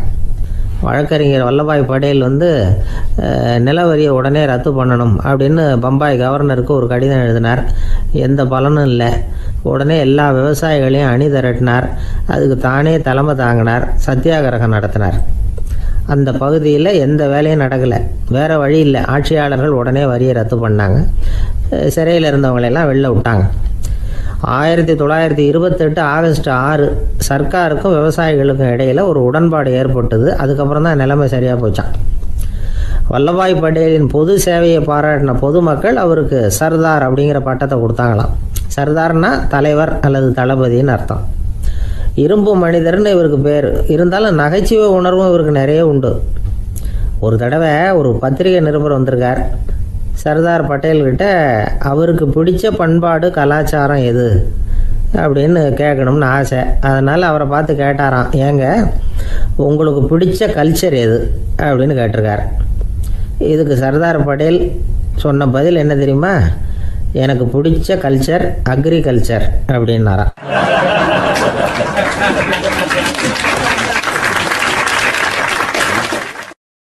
தானத்தில் சிறந்தது எது அப்படின்னு ஒரு கேள்வியை கேட்டு, தானத்தில் சிறந்தது நிதானம் அப்படின்னு அதுக்கு ஒரு பதிலும் சொல்கிறவங்க உண்டு. நிதானம் ரொம்ப அவசியம். அதுவும் இன்றைய உலகத்துக்கு ரொம்ப அவசியம். இன்றைக்கி உலகம் ரொம்ப பரபரப்பாக போய்கிட்டு இருக்குது. பொறுமையாக இருக்கணும்னு நினைக்கிறவங்களால கூட அப்படி இருக்க முடியறதில்ல. பொறுமையை சோதிக்கிறது மாதிரி பல சம்பவங்கள். அதையெல்லாம் சந்திச்சே தீர வேண்டியிருக்குது. எங்கே போனாலும் க்யூவில் நிற்க வேண்டியிருக்குது. எங்கே போனாலும் காத்துக்கிட்டு இருக்க வேண்டியிருக்கு. ஆஃபீஸ்லேயோ வீட்லேயோ கூட நீங்கள் நிதானமாக பொறுமையாக நடந்துக்க தெரியலன்னா உங்களுக்கு சிடுமூஞ்சி, முசுடு இப்படிலாம் பேர் வச்சுருவாங்க. அது உங்களுக்கு தேவையா? சரி, வாழ்க்கையில் பொறுமைசாலின்னு பேர் வாங்கிறதுக்கு என்ன வழி? முதல் பாயிண்ட், நீங்கள் நினைக்கிறது, எதிர்பார்க்கறது, செய்யறது எல்லாமே 100% கரெக்டாக நடக்கணும்னு ஆசைப்படக்கூடாது. எதுவாக இருந்தாலும் அதில் ஓரளவுக்கு தவறு நடக்கலாம் அப்படிங்கிறத எதிர்பார்த்தே இருக்கணும். ஓரளவுக்கு அதை அனுமதிக்கணும். ஒரு நண்பரை 6 மணிக்கு ஒரு இடத்துக்கு வர சொல்லியிருக்கிறீங்க. 6 மணிக்கு அவர் வரலை. உடனே பொறுமை இழந்து நடந்துக்கக்கூடாது. ஒரு 10 நிமிஷம் டிலே ஆகலாம். ஒரு வர்ற வழியில் பஸ்ஸு கூட ஏதாவது டிராஃபிக்கில் மாட்டியிருக்கலாம். அதெல்லாம் எதிர்பார்த்தே கொஞ்சம் காத்திருக்கிறதுல ஒன்றும் தப்பு இல்லை. சில சமயம் டிலே ஆகிறது கூட நல்லதாக முடியும். ஒரு பஸ்ஸை தவற விட்டுட்டு ஐயோ கொஞ்சம் ஒரு 2 நிமிஷம் முன்னாடி வந்திருந்தா பிடிச்சிருக்கலாமே அப்படின்னு தவிச்சிக்கிட்டு இருப்பாங்க சில பேர். அடுத்தபடியாக வர்ற பஸ்ஸு நேரடியாக நீங்கள் போக வேண்டிய இடத்துக்கே கொண்டு போய் விடுற பஸ்ஸாக கூட இருக்கலாம். அது உங்களுக்கு முன்னாடி தெரியாதுல்ல. சில நெருக்கடியான சூழ்நிலைகளை தமாஷா எடுத்துக்கிறதுக்கு பழகிக்கணும். சில இடங்களுக்கு போகிறப்ப காத்திருக்கிறதுக்கு நம்ம மனசை தயார்படுத்திக்கிட்டே போகணும். ஒரு ரயிலுக்கோ பஸ்ஸுக்கோ அல்லது விமானத்துக்கோ கப்பல் பிரயாணத்துக்கோ போகிறப்போ அங்கே போய் நீங்கள் மணிக்கணக்கில் கூட காத்துக்கிட்டு தான் இருக்கணும். புறப்படுற நேரம் கூட மாறலாம். நீங்கள் போய் சேர்ந்ததும் அது உடனே புறப்படணும்னு கட்டாயமாக என்ன? அது மாதிரி சமயத்தில் படிக்கிறதுக்குன்னு சில சுவாரஸ்யமான புத்தகங்களையும் கையில் எடுத்துக்கலாம். உங்களை சுற்றி எவ்வளவோ சுவாரஸ்யமான சம்பவங்கள் நடந்துக்கிட்டு இருக்குதுல்ல, அதையெல்லாம் வேடிக்கை பாருங்கள். எதுக்காக காத்துக்கிட்டு இருக்கிறோமோ அந்த காரியத்தில் உண்மையாகவே நமக்கு ஒரு அக்கறை இருந்தால் நமக்கு போர் அடிக்காது. சில கோயில்களில் பார்த்துருப்பீங்க, தரிசனத்துக்காக பக்தர்கள் நாள் கணக்கில் காத்துக்கிட்டு இருப்பாங்க. அவங்களெலாம் அழுத்துக்கிறது இல்லை. ஆண்டவனை தரிசிக்கணுங்கிற உண்மையான அக்கறை இருக்கிறதுனால அவங்களுக்கு போர் அடிக்கிறது இல்லை. ஆனால் சில சினிமா தியேட்டரில் கூட பார்க்கலாமே, சினிமா கியூ கூட அப்படி தான். சாயந்தரம் 6 மணி ஆட்டத்துக்கு காலம்பரம் 6 மணிக்கே போய் கூட காத்துக்கிட்டு இருப்பாங்க. அவங்களுக்கெல்லாம் போர் அடிக்காது, படம் பார்க்குற ஆர்வம். இன்னொரு முக்கியமான விஷயத்தை நாம் பழக்கப்படுத்திக்கணும். லிவ் ஃபார் தி மூமெண்ட் அப்படிங்கிறாங்க நிபுணர்கள். ரொம்ப பேர் எப்படின்னா அடுத்தபடியாக நடக்க போகிற விஷயத்திலேயே கவனமாக இருப்பாங்க. அந்த நினைப்புலேயே இந்த நிமிஷத்தை பொறுமை இல்லாமல் கழிப்பாங்க. ஒருத்தர் இருக்கார், அவர் எப்படின்னா ஆஃபீஸ் முடியறதுக்குள்ளேயே சார் 5 மணிக்கெல்லாம் ரெடியாக இருங்க, நாம் அந்த ஹோட்டலில் போய் டிஃபன் சாப்பிட்ணும் அப்படின்னு 4 மணிலேருந்து சொல்லிகிட்டு இருப்பார். 4:55 பரபரப்பாக ஓடி வருவார். 2 பேரும் புறப்படுவோம், ஹோட்டலுக்கு போவோம், சாப்பிட்டுக்கிட்டு இருப்போம். அப்படி சாப்பிட்டுட்டு இருக்கிறப்ப சார் சாப்பிட்டு முடித்ததும் நேராக ஒரு ஜவுளி கடைக்கு போகிறோம் அப்படிம்பார். பரபரக்க சாப்பிட்டு முடிப்பார், புறப்படுவார். ஜவுளி கடையில் அவசரமாக சீக்கிரம் பில் போடுங்க சார், சினிமாவுக்கு நேரம் ஆகிடும்பார். சினிமா தியேட்டரில் உட்காந்து அடுத்தபடியாக எங்கே டின்னர் சாப்பிட்றதுன்னு யோசனை பண்ணிகிட்டு இருப்பார். ராத்திரி படுக்கையில் விழுந்ததுக்கு அப்புறமும் நாளைக்கு காலையில் எழுந்திரிச்சதும் அதை பண்ணணும் இதை பண்ணணும்னு திட்டம் போட்டுக்கிட்டே இருப்பார். அதாவது எப்பவும் அடுத்த நிமிஷம், அடுத்த நாள், அடுத்த வாரம், அடுத்த வருஷம், இதுதான் அவங்க சிந்தனை. இந்த நிமிஷம் என்ஜாய்மெண்ட்டை அவங்க இழந்துடுறாங்களாம். அதனால தான் வாழ்நாள் பூரா பொறுமையின்மை, அவஸ்தை, அல்லல். அதனால் நாம் எல்லாரும் வாழ்க்கையில் நிதானமாக இருக்கிறதுக்கு கற்றுக்கணுமா. அதுக்காக இந்த நிதானத்துக்கு வேறு விதமான அர்த்தம் பண்ணிக்கப்படாது. ஒருத்தர் அப்படித்தான் ஒரு தடவை அவருடைய குதிரை காணாமல் போயிட்டு தான். அதுக்காக அவர் கவலைப்படல, நிம்மதியாக இருந்தார், சந்தோஷமாக இருந்தார். என்ன சார் இது, உங்கள் குதிரை திருட்டு போயிட்டுதுங்கிறீங்க, நீங்கள் கவலைப்படாமல் இருக்கிறீங்களே அப்படின்னு கேட்டாங்களாம். அதுக்கு அவர் சொல்லியிருக்கார், நல்ல வேலை சார், கட்டியிருந்த குதிரை காணாமல் போயிருக்குது. நான் அது மேலே உட்காந்துருக்கிற சமயம் அது காணாமல் போயிருந்ததுன்னா, திருட்டு போயிருந்ததுன்னா நானும் சேர்ந்துல காணாமல் போயிருப்பேன் அப்படின்னாராம். எவ்வளவு நிதானமான ஆள் பாருங்க.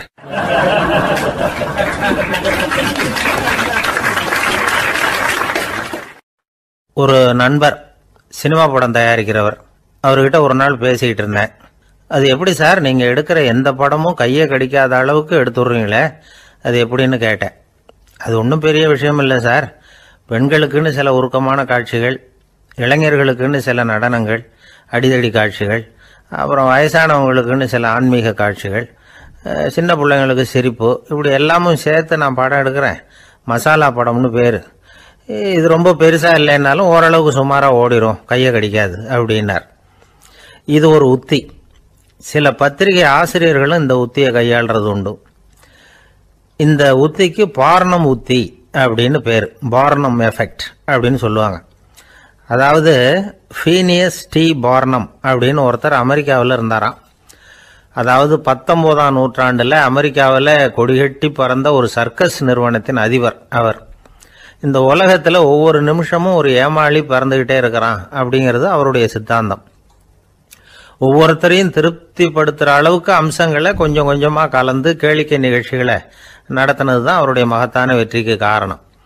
அதனால் அந்த உத்தியை யார் கடைப்பிடிச்சாலும் சரி, அதுக்கு பார்னம் உத்தி அப்படின்னு பேர் வந்துட்டுது. ஜோசியம் சொல்கிறவங்களுக்கும் இந்த உத்தி தான் கை கொடுக்குது. ஒரு விஷயத்தை ஒருத்தருடைய கோள் நிலைகள் அல்லது கையெழுத்து நிரூபிக்கிறதாக அவர்கிட்ட சொன்னால் அதை அவர் நம்பிவிடுவார். ஆனால் அந்த விஷயம் நல்லதாக இருக்கணும், நேர்மையானதாக இருக்கணும், அதாவது பாசிட்டிவாக இருக்கணும். 8ஆம் இடத்துல குரு, 9ஆம் இடத்துல சனி, நீங்கள் ஒரு பெரிய மேதை தான் அப்படின்னு சொல்லுவாங்க. கேட்குறவங்களுக்கு அதை மறுக்கிறதுக்கு மனசு வராது. அப்படி சொல்லும் பொழுது கூடவே என்ன கொஞ்சம் முன்கோபம் அதிகமாக இருக்கும், இருந்தாலும் அது உடனே மறைஞ்சிரும். அப்படின்னு சில அற்ப விஷயங்களையும் சொன்னாலும் அதையும் சரிதான்னு சொல்லி ஒத்துக்குவாங்க. ஆளுமையை எடை போடுகிற ஒரு நிறுவப்பட்ட உத்தியின் மூலமாக தன்னுடைய குணாதிசயங்கள் கண்டுபிடிக்கப்பட்டதாக அவர் நம்புறது தான் இதுக்கு காரணம். இந்த மாதம் பணத்தட்டுப்பாடு கொஞ்சம் இருக்கும், உடம்புல ஏதாவது கொஞ்சம் அசௌகரியம் இருக்கும், வீட்டுக்குள்ளே லேசாக மனஸ்தாபம் வரலாம், இது மாதிரி பொதுப்படையாக சிலதை சொன்னாலே போதும், மக்களை நம்ப வச்சுடலாம். இதெல்லாம் நமக்கு மட்டும்தான் ஏற்படுது அப்படின்னு சொல்லி அவங்க நினைக்கிறது தான் காரணம். இதுதான் பாரணம் உத்திங்கிறது. மனிதர்கள் பாராட்டுகளை விரும்புறதும் விமர்சனங்களை வெறுக்கிறதும் பாரணம் உத்தியின் அடுத்த கூறு. அதனால் ஒருத்தருக்கு ஜோசியம் சொன்னாலும் சரி, அவருடைய ஆளுமையை மதிப்பிடுறதாக இருந்தாலும் சரி, அவரை புகழற மாதிரி இருந்தாலும் சரி, அப்படி இருந்தால் தான் அது சரியாக இருக்கும். சாதகமான விஷயங்களை அதிகமாகவும் பாதகமான விஷயங்களை நாசூக்காகவும் சொன்னால் மக்கள் அதை நம்பிடுவாங்க. ஒருத்தரை கருமின்னு சொன்னால் ஏற்றுக்க மாட்டார். அதையே கொஞ்சம் மாற்றி நீங்கள் கொஞ்சம் சிக்கனமான ஆசாமி அப்படின்னு சொன்னால் நீங்கள் சொல்கிறது சரிதான் சார் அப்படிம்பார். நீங்கள் பெரிய செலவாளி தான், இருந்தாலும் நல்ல விஷயங்களுக்கு தான் செலவழிப்பீங்க அப்படின்னு சொல்லணும். இப்படி இந்த பாரணம் உத்தியை கடைபிடிச்சி இன்னைக்கு வெற்றிகரமாக காலம் தள்ளுறவங்க நிறைய பேர் இருக்கிறாங்க.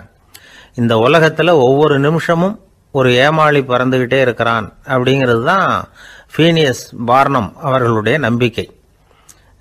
அதை விட அடுத்தவங்களை ஏமாளியாக நினைக்கிற மனுஷர்கள் தான் இன்னைக்கு உலகத்தில் ரொம்ப அதிகம். ஒருத்தர் தன்னுடைய மேல் அதிகாரிகிட்ட போய், ஐயா ஒரு நாள் லீவு வேணும், என் தங்கச்சிக்கு கல்யாணம் அப்படின்னார். அவர் பார்த்தார், ஒரு 10 நிமிஷம் வெளியில் இருங்கன்னார். 10 நிமிஷம் கழித்து கூப்பிட்டார், இதை பாருங்க, நீங்கள் சொல்கிறது பொய். இப்போ உங்கள் தங்கச்சிக்கு ஃபோன் பண்ணேன், அவங்க தனக்கு 2 வருஷத்துக்கு முன்னாடியே கல்யாணம் ஆகிட்டதாக சொல்கிறாங்க அப்படின்னார். உடனே இவர் சொன்னார், சார் இப்போ நீங்கள் சொல்கிறதும் பொய்யா தான் இருக்கணும், ஏன்னா நிஜமாக எனக்கு ஒரு தங்கச்சியே கிடையாது அப்படின்னார்.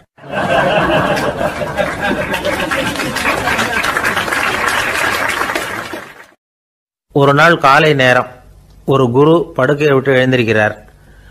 உடனே சீடர்களை பார்த்து எல்லாரும் இப்படி வாங்கங்கிறார். எல்லாரும் வர்றாங்க வேகமாக.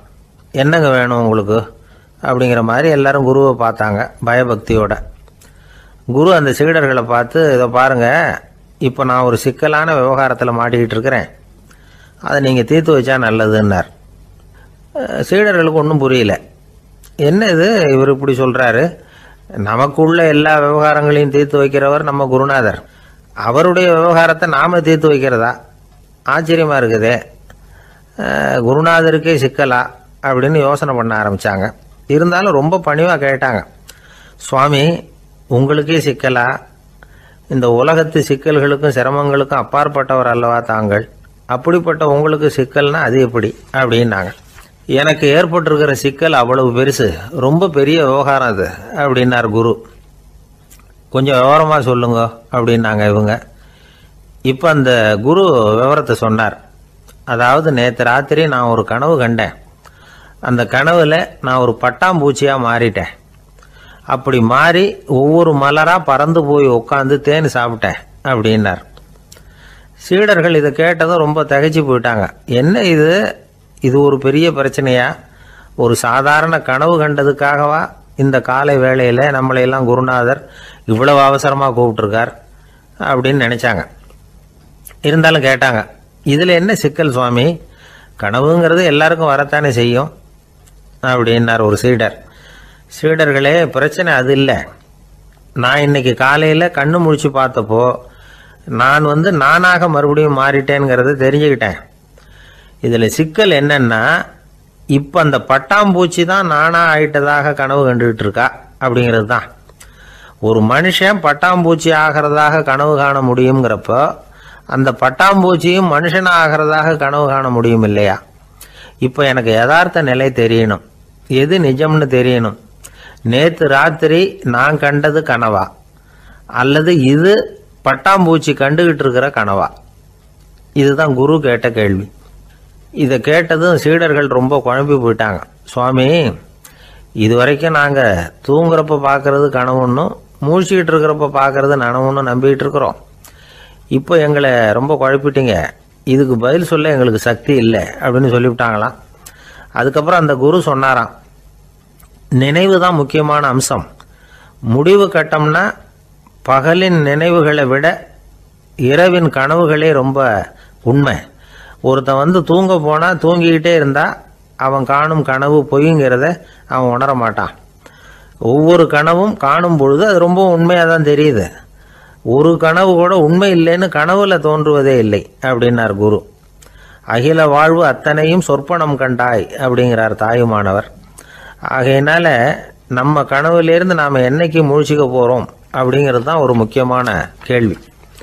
ஒருத்தர் வந்தார், காலில் கட்டோடு வந்தார். என்னங்க காலில் கட்டுன்னு? சார், நேற்று ராத்திரி தூக்கத்தில் எங்கள் வீட்டு கூரையில் ஏணியை சாத்தி வச்சு இறங்கினப்போ வழுக்கி விழுந்து காலை உடச்சிக்கிட்டேன்னார். உங்கள் வீட்டில் தான் ஏணியே கிடையாது சார் அப்படின்னு. உண்மைதான் சார், நான் கீழே விழுந்து முழிச்சுக்கிட்டதுக்கு அப்புறம் தானே ஏணி இல்லைங்கிறது எனக்கு ஞாபகம் வந்தது அப்படின்னார்.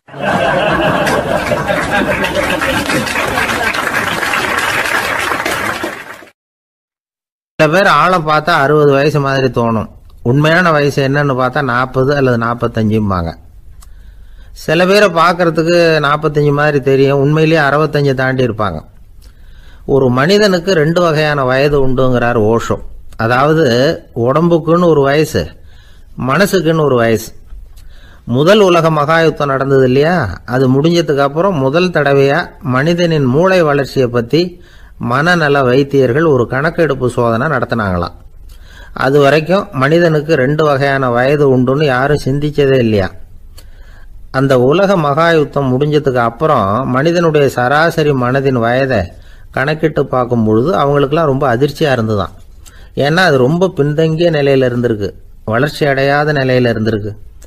அவங்க கண்டுபிடிச்ச பிரகாரம் அப்போ மனசோட சராசரி வயசு என்ன தெரியுமா? 14. அப்படின்னா பார்த்துங்க, உடல் ரீதியாக ஒருத்தரோட வயசு 70 கூட இருக்கலாம், ஆனால் மனசோட வயசு 14 தான். இதுக்கு நேர்மாறாக அமைஞ்சு போச்சுன்னு வச்சுங்க. அதாவது ஒருத்தருக்கு உண்மையிலேயே 14 வயசு, அதாவது உடலோட வயசு 14, அவரோட மனசின் வயசு 70ன்னு வச்சுக்கோங்க. இப்படி அமைஞ்சுட்டுதுன்னா அவர் சீக்கிரம் ஞானத்தன்மை அடைஞ்சிருவார் அப்படின்னு அர்த்தம். இப்போ நமக்கெல்லாம் உடம்போட வயசு மனசோட வயசு ரெண்டும் ஒன்றா இருந்துட்டா அதுவே போதும், அதுவே பெரிய விஷயம். இப்போ எமர்சன் கிட்ட போய் ஒருத்தர் கேட்டாராம், உங்கள் வயசு என்ன அப்படின்னு. அவர் உடனே பதில் சொல்லியிருக்கார், 360 வருஷம் அப்படின்னாராம். கேட்டவர் குழம்பி போயிட்டார். அவர் என்ன சொல்கிறாரு, 360 வயசா? என்ன நம்ம காதில் தான் சரியாக விழலையா? எமர்சன் எப்பவும் உண்மையை பேசுகிற ஒரு சிறந்த அறிவாளி, அவர் இப்படிலாம் பொய் சொல்ல மாட்டாரே அப்படின்னு ஒரு யோசனை பண்ணிக்கிட்டே இவர் மறுபடியும் அவர் கிட்ட போனாராம். ஐயா, நீங்கள் சொன்னது சரியாக என் காதில் விழலை, அதனால் மறுபடியும் கேட்குறேன், உங்கள் வயசு என்ன அப்படின்னாராம். எமர்சன் மறுபடியும் சொல்லியிருக்கிறார் 360 வருஷம்னு. வந்தவருக்கு உண்மையிலேயே அதிர்ச்சியாக போட்டுது. அதுக்கப்புறம் மெதுவாக ஆரம்பித்தாராம், ஐயா நீங்கள் சொல்கிறத என்னால் ஏற்றுக்க முடியாது. எப்படி பார்த்தாலும் இப்போ உங்களுக்கு வயசு ஒரு 60க்கு மேலே இருக்காதுன்னு நினைக்கிறேன் அப்படின்னாராம். நீங்கள் சொல்கிறது சரிதான், அது என் உடம்போட வயசுன்னாராம் எமர்சன். அப்படின்னா ஏற்கனவே நீங்கள் சொன்னது அப்படின்னு கேட்டிருக்காரு, அது என் மனசோட வயசு அப்படின்னாராம். நம்மளை பொறுத்த வரைக்கும் அறிவு தூசு படிஞ்சிருக்கு, அது மாதிரியே அன்பும் மாசுபட்டிருக்கு. இது ரெண்டையும் சுத்தம் பண்ண வேண்டியிருக்குது. அப்போ தான் நாம் சரியான வயசில் வாழ முடியும். ஒரு ஆசாமி இருக்கிறார், அவருக்கு உடம்போட வயசு அதிகம், மனசோட வயசு ரொம்ப குறைச்சல், குழந்தை மாதிரி. அவர் ஒரு ஆஸ்பத்திரியில் படுத்திருக்கிறார். நர்சம்மா எல்லாருக்கும் மருந்து கொடுத்துட்டு போகிறாங்க. கொஞ்ச நேரம் கழித்து திரும்பி வந்தாங்க. அப்போ இவர் அந்த அம்மாவை கூப்பிட்டு சொல்கிறார், இதை பாருங்கள் சிஸ்டர், நீங்கள் எல்லாருக்கும் சின்ன சின்ன மாத்திரையாக கொடுத்துட்டு எனக்கு மட்டும் நீளமான மாத்திரையாக கொடுத்துட்டீங்க. முழுங்கிறதுக்கு ரொம்ப கஷ்டமாக போச்சு. இனிமேல் எனக்கும் சின்ன மாத்திரையாக கொடுங்க சிஸ்டர் அப்படின்னாராம். அந்த அம்மா உடனே அதிர்ச்சியாகி தலையில் அடிச்சுக்கிட்டாங்களாம். நான் கஷ்டப்பட்டு மாத்திரையை முழுங்கினத்துக்கு நீங்கள் ஏமா தலையில் தட்டிக்கிறீங்க அப்படின்னு கேட்டிருக்காரு இவர். இதுக்கு அவங்க சொல்லியிருக்கிறாங்க, நான் உங்களுக்கு கொடுத்துட்டு போனது மாத்திரை இல்லைங்க, அது தெர்மாமீட்டர் அப்படின்னாங்களாம்.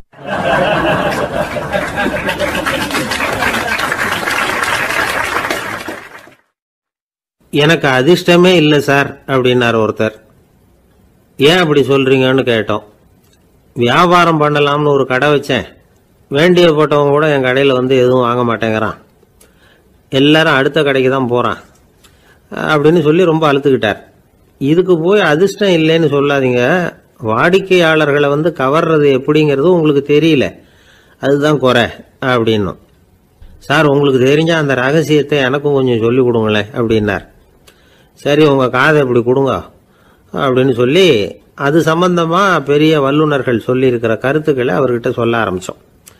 அதாவது இந்த வாடிக்கையாளர்களை கவர்றதுக்கு வல்லுநர்கள் பல ஆலோசனைகளை ஏற்கனவே சொல்லி வச்சிருக்கிறாங்க. அது சம்பந்தமாக அனுபவப்பட்டவங்க அதை தெரிஞ்சு வச்சுக்கணும். அதாவது கடை வச்சிருக்கிறவங்க எல்லாரும் இதை கொஞ்சம் காதில் வாங்கி வச்சுக்கணும். எதை இப்போ சொல்ல போகிறத எப்பவும் பணத்தை சம்பாதிக்கிறதுலேயே குறியாக இருக்கக்கூடாதான். அதை விட முக்கியமாக நீங்கள் சம்பாதிக்க வேண்டியது வாடிக்கையாளர்களுடைய மன நிறைவு. வர்றவங்க திருப்தியோடு போகணும், அது முக்கியம். அதில் கவனமாக இருக்கணும். கடைக்கு வர்ற ஒருத்தர் ஏதாவது ஒரு குறை சொல்கிறாருன்னு வச்சுங்க, அதை அலட்சியப்படுத்தக்கூடாது. ரொம்ப அக்கறையோடு அதை காது கொடுத்து கேட்கணும். அப்படியா சார், அதை நான் அவசியம் கவனிக்கிறேன் அப்படின்னு சொல்லணும். ஒருத்தர் வரார், சார் நேற்றுக்கு உங்கள் கடையில் இதை நான் வாங்கிட்டு போனேன், வீட்டில் இது வேணான்னு சொல்லிவிட்டாங்க, அது திருப்பி கொடுக்கறதுக்காக தான் வந்திருக்கிறேன் அப்படின்னு சொல்லி திருப்பி கொடுக்குறார். உடனே நீங்கள் முகம் சுளிக்கக்கூடாது, எரிச்சல் படக்கூடாது. வழக்கம் போல் நிதானமாக முகம் அலர்ச்சியோடு அதை திருப்பி வாங்கிக்கணும். இவ்வளவு ரூபாய்க்கு சாமான் வாங்கினா இந்த ஸ்பூன் அன்பளிப்பு, இப்படி ஏதாவது கொடுக்கலாம். பண்டிகை காலங்கள்லேயும் பொருள்கள் வாங்குறவங்களுக்கு இப்படி ஏதாவது பொருத்தமாக ஒரு அன்பளிப்பு கொடுக்கலாம். நீங்கள் கொடுக்கறது ஒரு சர்வசாதாரணமான பொருளாக இருந்தால் கூட அது வாங்குற ஒரு மனசில் ஒரு மகிழ்ச்சியை ஏற்படுத்தும். எதுவும் உங்களால் கொடுக்க முடியலன்னா உங்கள் முகம் நிறைஞ்ச சிரிப்பையாவது கொடுங்க, அது போதும். உங்கள் கடையில் இல்லாத ஒரு பொருளை வாடிக்கையாளர் கேட்குறார், உடனே இல்லைன்னு முகத்தில் அடித்தது மாதிரி சொல்லிடக்கூடாது. கொஞ்சம் உட்காருங்க சார் அப்படின்னு சொல்லி உங்கள் பணியாளர் யாரையாவது அனுப்பி வெளியிலேருந்து வாங்கிட்டு வர சொல்லி அவர்கிட்ட கொடுக்கலாம். சில பேர் உங்கள் கடைக்கு வரும்பொழுது அவங்க வீட்டு குழந்தைகளையும் கூப்பிட்டுக்கிட்டு வர்றாங்கன்னு வைங்க. நீங்கள் என்ன செய்யணும்னா அந்த குழந்தைகளை முதல்ல கவனிக்கணும். அது கண்ணத்தை கிள்ளணும், அதுகிட்ட விளையாடணும், அதுக்கு ஏதாவது மிட்டாய் பிஸ்கட் எதையாவது கொடுத்து அது கவனத்தை கவரணும். அதுக்கப்புறம் பெரியவங்களை கவனிக்கலாம். உங்கள் கடையில் வேலை செய்கிற பணியாளர்கள் சுத்தமாக இருக்கணும், சிரிச்ச முகம், சுறுசுறுப்பு, இது ரெண்டும் அவங்களுக்கு தேவை. அழுது வடிஞ்சிக்கிட்டு இருக்கக்கூடாது.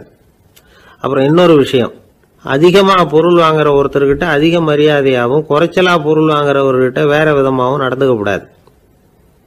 எல்லாருக்கிட்டையும் சமமாக நடந்துக்கணும். 5 ரூபாய்க்கு வாங்கினாலும் சரி, 500 ரூபாய்க்கு வாங்கினாலும் சரி, அவங்கக்கிட்ட நீங்கள் காட்டுற மரியாதையில் வித்தியாசம் இருக்கக்கூடாது. எல்லாத்துக்கும் மேலே உங்கள் கடையில் ஒரு பொருள் வாங்கினா அது உண்மையானதாக இருக்கும், தரமுள்ளதாக இருக்கும் அப்படிங்கிற நினைப்பு ஜனங்களுக்கு வரணும். அதனால் தரமான பொருளையே நீங்கள் உங்கள் கடையில் வச்சுருக்கணும். இது வரைக்கும் நான் சொன்னதையெல்லாம் கவனத்தில் வச்சுக்கிட்டு நீங்கள் கடையை ஆரம்பிச்சிங்கன்னா வியாபாரம் பிச்சுக்கிட்டு போகும். அப்படி போகலன்னா அதுக்கப்புறம் கேளுங்க. ஏன்னா இந்த யோசனைகள்லாம் அனுபவப்பட்டவங்க சொல்லியிருக்கிற யோசனைகள். இந்த யோசனைகளில் நீங்கள் எச்சரிக்கையாக இருக்க வேண்டிய ஒரு விஷயம் உண்டு. அது என்னங்கிறதையும் தெரிஞ்சு வச்சுக்கிறது நல்லது. என்னுடைய நண்பர் ஒருத்தர் வந்தார். சார் உங்கள் யோசனையை கேட்டதுனால நான் ஒரு அறை வாங்கினது தான் மிச்சம்னார். என்ன ஆச்சுன்னு கேட்டேன். எங்கள் கடைக்கு ஒரு பெரிய அம்மா குழந்தைய தூக்கிட்டு வந்தாங்க சார். உங்கள் யோசனைப்படி அந்த குழந்தையோட கண்ணத்தை கிள்ளணும்னு முயற்சி பண்ணினேன். திடீர்னு அந்த நேரம் பார்த்து அந்த குழந்தை தலையை குனிஞ்சிக்கிட்டுது. என் கை குழந்தையோட கண்ணத்துக்கு பதிலாக அது தூக்கிட்டு வந்தவங்க கண்ணத்தை கிள்ளி விட்டுது. அதுதான் அப்படி ஆயிட்டுது அப்படின்னார் கண்ணத்தை தடவிக்கிட்டே.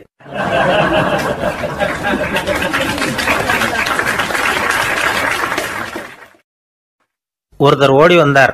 இன்னொருத்தரை பார்த்து, சார் உங்கள் சைக்கிளை ஒரு நாள் இரவல் கொடுங்களேன், பக்கத்து ஊருக்கு போயிட்டு வர வேண்டியிருக்கு அப்படின்னார். இவர் சைக்கிளை கொடுத்து பத்திரமா கொண்டுட்டு போங்கன்னார். சார் இதை பத்திரமா கொண்டு போகிறேன், கவலையே வேணாம், ஏன்னா இது உங்களோட சைக்கிள் அப்படின்னு நான் நினைக்கல, என்னோட சைக்கிளாக நினைக்கிறேன் அப்படின்னார். அதுக்கப்புறம் தான் இவருக்கு உண்மையாகவே பயம் வந்துட்டுது. ஏன்னா அவர் சொன்னது மாதிரி அதை தன்னோட சைக்கிளாகவே நினச்சி தள்ளிட்டு போட்டா என்ன பண்ணுறது? எது எதை நம்முடையதா நினைக்கணுங்கிறதுக்கு ஒரு வரையறை இருக்குது. சில பேர் ஆஃபீஸையே வீடாக நினச்சி விடுறது உண்டு. அப்படிப்பட்டவங்க கூட வீட்டை ஆஃபீஸாக நினைக்கிறது இல்லை. ஏன்னா வீட்டில் இவர் ஆஃபீஸராக நடந்துக்க முடியறதில்ல. இதெல்லாம் ஒரு பக்கம் இருக்கட்டும். இப்போ விஷயத்துக்கு வருவோம். பொறியியல் மேதை டாக்டர் விஸ்வேஸ்வர் ஐயா இருந்தார் இல்லையா, பாரத ரத்னா விருதெல்லாம் கொடுத்தாங்களே. ஆஃபீஸ் வேலை வேற, சொந்த வேலை வேற அப்படிங்கிறதுக்கு ஒரு உதாரணமாக இருந்தவர் அவர். மைசூர் மகாராஜா கிட்ட திவானா இருந்தார். அவர் ஒரு நாள் அரசாங்க வேலை காரணமாக வெளியூர் போயிருந்தார். ஹாசன்கிற ஊருக்கு பக்கத்தில் ஒரு பயண மாளிகை, அங்கே தங்கிவிட்டார். ராத்திரி அங்கே தங்கி இருந்துட்டு விடிஞ்சதும் ஊருக்கு திரும்புறதாக திட்டம். ராத்திரி தூங்குறதுக்கு ரொம்ப நேரம் ஆயிட்டுது.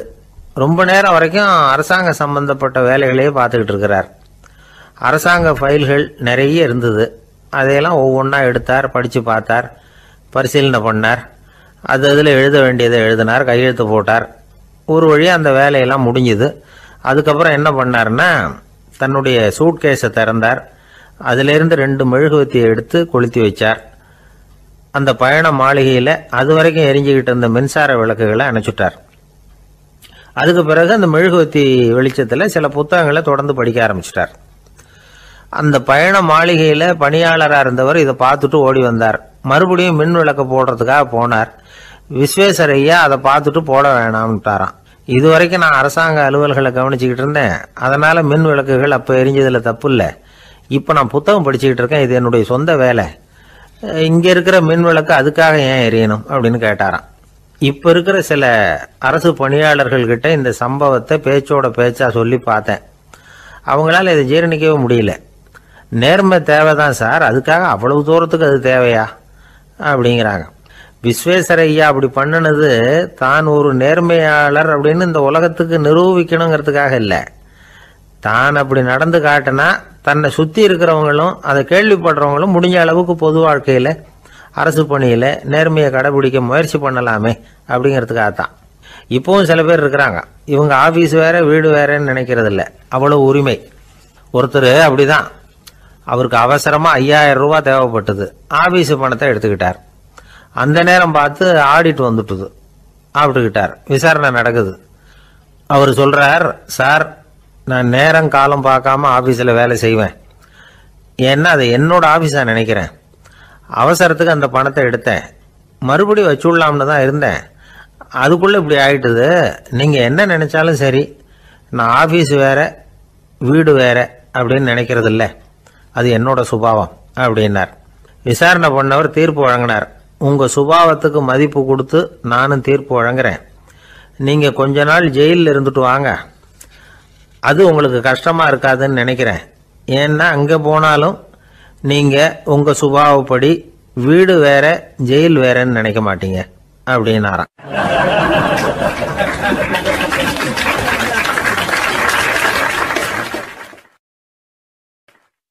திபேத் நாட்டில் புத்த மடாலயங்கள் நிறைய உண்டு. அதுக்கு ஒரு தலைமையகமும் உண்டு. அது இந்த திபேத் தலைநகரம் லாசாவில் இருக்குது. ரொம்ப காலத்துக்கு அப்பால் அதை பற்றியெல்லாம் நிறைய விவரங்கள் எழுதி வச்சிருக்கிறாங்க. அது இப்போவும் நமக்கு கிடைக்குது. அதாவது ரொம்ப தூரத்துக்கு அந்தாண்ட மலைகளுக்கு நடுவில் ஒரு கிளை மடாலயம். அந்த மடத்தின் தலைவருக்கு வயசாயிட்டு தான், அதனால் தலைமை பொறுப்பை வேற ஒருத்தர்கிட்ட ஒப்படைக்கலாம் அப்படின்னு முடிவு பண்ணாராம். உடனே ஒரு லாமாவை கூப்பிட்டார். அவர் மூலமாக தலைமை மடாலயத்துக்கு செய்தி அனுப்புனார், பொருத்தமான வாரிசு ஒருத்தரை அனுப்பி வைக்கும்படியாக. அந்த வாலிப லாமா புறப்பட்டார். காடு மேடெல்லாம் நடந்து போறார். ரொம்ப நாள் கழிச்சு தலைமை பீடத்தை அடைஞ்சார். தலைமை குரு கிட்ட விவரத்தை சொன்னார். தகுதியான ஒருத்தரை அனுப்பி வச்சா அழைச்சிட்டு போறேன் அப்படின்னார். சரி, நாளைக்கு காலையில் நீங்கள் அவங்க எல்லாரையும் அழைச்சிட்டு போகலாம்னார் அவர். அவங்க எல்லாரையுமா? அங்கே தேவைப்படுறது ஒருத்தர் தானே அப்படின்னார் இவர். ஆமான்னார். அப்புறம் ஏன் எல்லாரையும் அழைச்சிட்டு போக சொல்கிறீங்கன்னார். அது இப்போ உனக்கு புரியாது. நான் ஒரு 100 பிக்குகளை அனுப்புகிறேன், அதாவது பிட்சுகளை. அவ்வளவு பேரையும் அங்கே வச்சு சமாளிக்க முடியாது அப்படின்னாரு இவர். இருந்தாலும் இப்போ அந்த தலைமை குரு என்ன சொன்னார்னா, அதை பற்றி கவலைப்படாத, நான் 100 பேரை அனுப்புகிறேன், அதில் 99 பேர் வழியிலேயே காணாமல் போடுவாங்க, ஒருத்தன் மட்டும்தான் வருவான், அவனும் அங்கே சேர்ந்துட்டானா நீ ரொம்ப கொடுத்து வச்சவன் அப்படின்னார். இவருக்கு ஒன்றும் புரியல. இருந்தாலும் மறுநாள் அந்த வாலிபலாமா 100 பேரை அழைச்சிக்கிட்டு புறப்பட்டார். போகிற வழியிலேயே பல பேர் அங்கங்கே பிச்சுக்கிட்டு போயிட்டாங்க. அவர் சொன்னது மாதிரியே வழியில் அவங்க ஊர்கள் இருந்தது தான் காரணம். அப்பா அம்மாவை பார்த்துட்டு வரேன் அப்படின்னு கொஞ்சம் பேர் போனாங்க. சொந்த பந்தத்தை பார்த்துட்டு வரேன் அப்படின்னு கொஞ்சம் பேர். ஒரு வாரம் ஆச்சு. இப்போ மிஞ்சினது 10 பேர் தான். வழியில் ஒரு நகரம், அங்கே சில பிட்சுக்கள் சந்திச்சாங்க. எங்கள் மடத்து தலைவர் இறந்துட்டார், உங்களில் யாராவது ஒருத்தர் எங்களுக்கு தலைவராக முடியுமா அப்படின்னு கேட்டாங்க. 10 பேரும் தயார். அதில் ஒருத்தரை அழைச்சிட்டு அவங்க போயிட்டாங்க. இன்னொரு ஊரில் சில பேர் வந்தாங்க, வழி மறிச்சாங்க. நில்லுங்க, எங்கள் மன்னர் மகளுக்கு திருமணம், அதை நடத்தி வைக்க 3 லாமாக்கள் தேவை அப்படின்னாங்க. இப்படி கொஞ்சம் கொஞ்சமாக எல்லாரும் காலி. கடைசியில் 2 பேரும் மிஞ்சினாங்க. அங்கே ஒரு இளம்பெண் எதிரில் வந்தா, எங்கள் அப்பா வேட்டைக்கு போயிருக்கிறாரு, இன்னும் திரும்பி வரல, வீட்டில் வேற யாரும் இல்லை, தனியாக இருக்க பயமாக இருக்கு, யாராவது ஒருத்தர் எனக்கு துணையாக இருக்கணும் அப்படின்னு கேட்டுக்கிட்டா. எங்கள் 2 பேரில் நீயே ஒருத்தரை தேர்ந்தெடுத்துக்கோ, இல்லைன்னா எங்களுக்குள்ள சண்டை வந்துடும் அப்படின்னாங்க. இப்போ மிஞ்சினவர் ஒருத்தர். அவருக்கும் ஒரு சோதனை வந்தது. ஒரு தர்க்கவாதி எதிரில் வந்தா, உன்னோட வாதம் பண்ணணும்னா, இவனோட வாதம் பண்ணுறேன், அது முடிய ரொம்ப காலம் ஆகலாம், தர்க்கத்தில் நான் ஜெயிச்சா அங்கே வரேன், இல்லைன்னா இவருடைய சீடனை ஆயிடுவேன் அப்படின்னார் அவர். கடைசியாக அழைக்க வந்த வாலிபலாமா மட்டும் வெறும் கையோடு திரும்பி போனார். அங்கே இருந்த வயசான மடாதிபதி கேட்டார், எத்தனை பேர் அங்கேருந்து புறப்பட்டீங்கன்னார். என்னையும் சேர்த்து 101ன்னார் அவர்.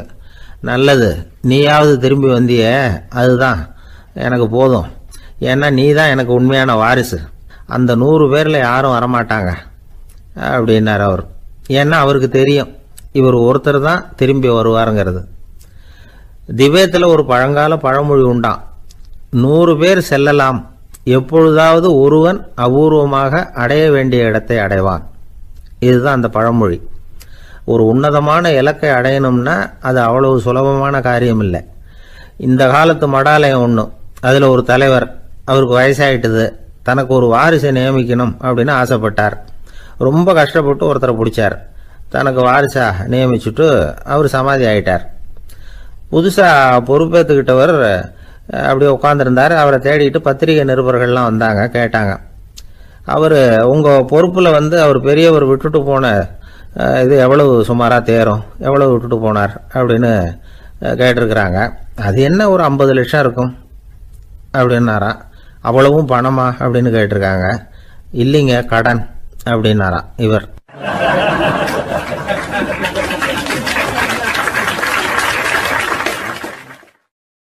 ஒரு நண்பர் யாருக்கோ ஃபோன் பண்ணிட்டு இருந்தார். அவர் பேசி முடிச்சதும் நான் அவரை பார்த்து, இப்போ ஃபோன் பண்ணீங்களே, அந்த ஃபோன் நம்பர் என்ன அப்படின்னு கேட்டேன். அவர் தலையை சொரிஞ்சுக்கிட்டார், ஞாபகம் வரலன்னார். சரி சார், அதை விடுங்க, உங்கள் மனைவி பேர் என்ன அப்படின்னு கேட்டேன். மாலதின்னார். என்ன சார் இது வேடிக்கை, கொஞ்ச நேரத்துக்கு முன்னாடி பேசின ஃபோன் நம்பர் மறந்து போச்சு, எப்போவோ கல்யாணம் பண்ணிக்கிட்ட மனைவி பேர் மறக்கலை, அதை கரெக்டாக சொல்லிவிட்டீங்களே அப்படின்னு கேட்டேன். அவர் என்ன ஒரு மாதிரியாக பார்த்தார். அவர் அப்படி என்னை பார்த்ததில் ஒன்றும் தப்பு இல்லை, ஏன்னா நாம் எல்லாருமே அப்படித்தானே, ஒரு குறிப்பிட்ட காரியத்துக்காக தொலைபேசியில் ஒருத்தட்ட பேசுகிறோம், அதுக்கப்புறம் அந்த எண் நமக்கு அனாவசியம், அதனால் மறந்துடுறோம். இதுக்கு பேர் தான் தற்காலிக ஞாபகம். ஆனால் மனைவி பேரை மறந்துட முடியுமா? முடியாது. அது அவசியமான ஒன்று. அடிக்கடி அந்த பேரை உபயோகப்படுத்துகிறோம், அதனாலேயும் அது முக்கியங்கிறதுனாலேயும் அதை மறக்கிறது இல்லை. இதுக்கு பேர் நிரந்தர ஞாபகம். சரி, இந்த தற்காலிக ஞாபகம், நிரந்தர ஞாபகம், இது 2 ஞாபக அளவுகளையும் கட்டுப்படுத்துறது எது அப்படின்னா மூளைக்குள்ள நடக்கிற மின்சார நடவடிக்கைகள் தான். தற்காலிக ஞாபகம் ஒரு மின்னல் மாதிரி தோன்றி மறையுது. நிரந்தர ஞாபகம் ஒரு படிவம் போல மூளையில படிஞ்சுடுது. ஒரு சம்பவத்தின் பல பிரதிகள் மூளையில பல்வேறு பகுதிகளிலேயும் படியறதுனால ஒன்று மறைஞ்சாலும் மறந்தாலும் இன்னொன்று மறையறதில்லை. இப்படிப்பட்ட நிலைமையில தான் இந்த தொண்டையில இருக்கு, வாயில வரமாட்டேங்குது சார் அப்படிமா. ஒருத்தருக்கு எந்த துறையில ஆர்வமும் ஈடுபாடும் அதிகமோ அது சம்பந்தமான ஞாபக சக்தி அதிகமா இருக்கும். தொழிலை விரும்புகிற ஒரு டெலிபோன் ஆபரேட்டருக்கு எண்கள்லாம் நல்ல ஞாபகம் இருக்கும். அது மாதிரி கவிஞர்களுக்கு வார்த்தைகள் நல்ல ஞாபகத்தில் இருக்கும். இது ஒரு பக்கம் இருந்தாலும் ஒரு மூளை எண்களை விட எழுத்துக்களை விட படங்களை ரொம்ப சுலபமா ஞாபகத்தில் வச்சுக்குது. புரிஞ்சுக்கிற தன்மை, அனுபவம், புத்தி கூர்மை இது கூடி குறையிறத பொறுத்து ஞாபக சக்தியும் ஏறும் இறங்கும். இப்போ உதாரணத்துக்கு ஒரு பையனுக்கு படித்தது எதுவும் ஞாபகத்தில் இல்லைன்னா அவன் அதை சரியாக புரிஞ்சுக்கலன்னு அர்த்தம். இந்த மறதிங்கிறது எந்த சமயத்தில் ஒரு பிரச்சனை ஆகுது தெரியுமா? உங்களுக்கு வேண்டியப்பட்ட ஒருத்தரை ஞாயிற்றுக்கிழமை சாயந்தரம் சரியாக 5 மணிக்கு கடற்கரைக்கு வர சொல்லிவிட்டு அந்த நேரத்தை மறந்துட்டா அது பரவாயில்ல, வர சொன்னதையே மறந்துட்டாதான் நிலைமை மோசம்னு அர்த்தம். இப்படி இருந்தால் இது சிகிச்சை எடுத்துக்க வேண்டிய நிலைமைங்கிறத புரிஞ்சுக்கணும். ஆமாம், இதுக்கும் மருந்து இருக்கு. ஆனால் மூளை குறிப்பிட்ட அளவுக்கும் கீழே இயங்குறப்போவோ இன்னொன்று சொல்லுவாங்க, இந்த நியூரோ டிரான்ஸ்மிட்டர் அப்படின்னு சொல்லுவாங்க. அப்படிங்கிற மூளை ரசாயனம் ரொம்பவும் குறைஞ்சி போகிறப்போ மட்டும்தான் உபயோகப்படும். டாக்டர் என்ன சொல்றாங்க தெரியுமா? மூளையை பொறுத்த வரைக்கும் அதுல ஞாபக சக்தி அதிகமா உள்ள மூளை, மறதி உள்ள மூளை அப்படின்னு ஒன்றும் கிடையாது அப்படிங்கிறாங்க. நினைவு வச்சுக்கிறதுக்கு பயிற்சி அளிக்கப்பட்ட மூளை, பயிற்சியற்ற மூளை அப்படின்னு வேணும்னா சொல்லலாம் அப்படின்னு சொல்றாங்க. அதனால நம்ம ஞாபக சக்திங்கிறது நம்ம கிட்ட இருக்கிற பயிற்சி, முயற்சி இதை பொறுத்து தான் அமையும். ஒருத்தர் ஒரு பென்சிலை எங்கேயோ வச்சுக்கிட்டு தேடிக்கிட்டு இருந்தார். அப்புறம் என்னமோ தீவிரமா யோசனை பண்ணி அதை ஞாபகப்படுத்தி பார்த்துக்கிட்டு இருந்தாராம். எதிரில் உட்கார்ந்துருந்தவர் சொன்னார், பென்சிலை தானே தேடிட்டு இருக்கீங்க, அது உங்க வலது காதில் இருக்குது சார் அப்படின்னாராம் அவரு. இதுக்கு அவரு சொல்லியிருக்காரு, பென்சிலை வலது காதில் தான் வச்சிருக்கேங்கிறது எனக்கு நல்லா ஞாபகம் இருக்கு, ஆனா எது வலது காதுங்கிறது தான் மறந்து போச்சு அப்படின்னாராம். அவர் அதை தான் யோசிச்சுட்டு இருந்திருக்கிறார்.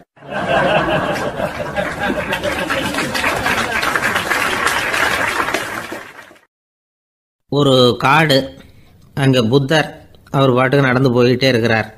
அவருக்கு பின்னாடி ஒரு குரங்கு, அதுவும் தொடர்ந்து வந்துக்கிட்டே இருக்குது. புத்தர் திரும்பி பார்த்தார்.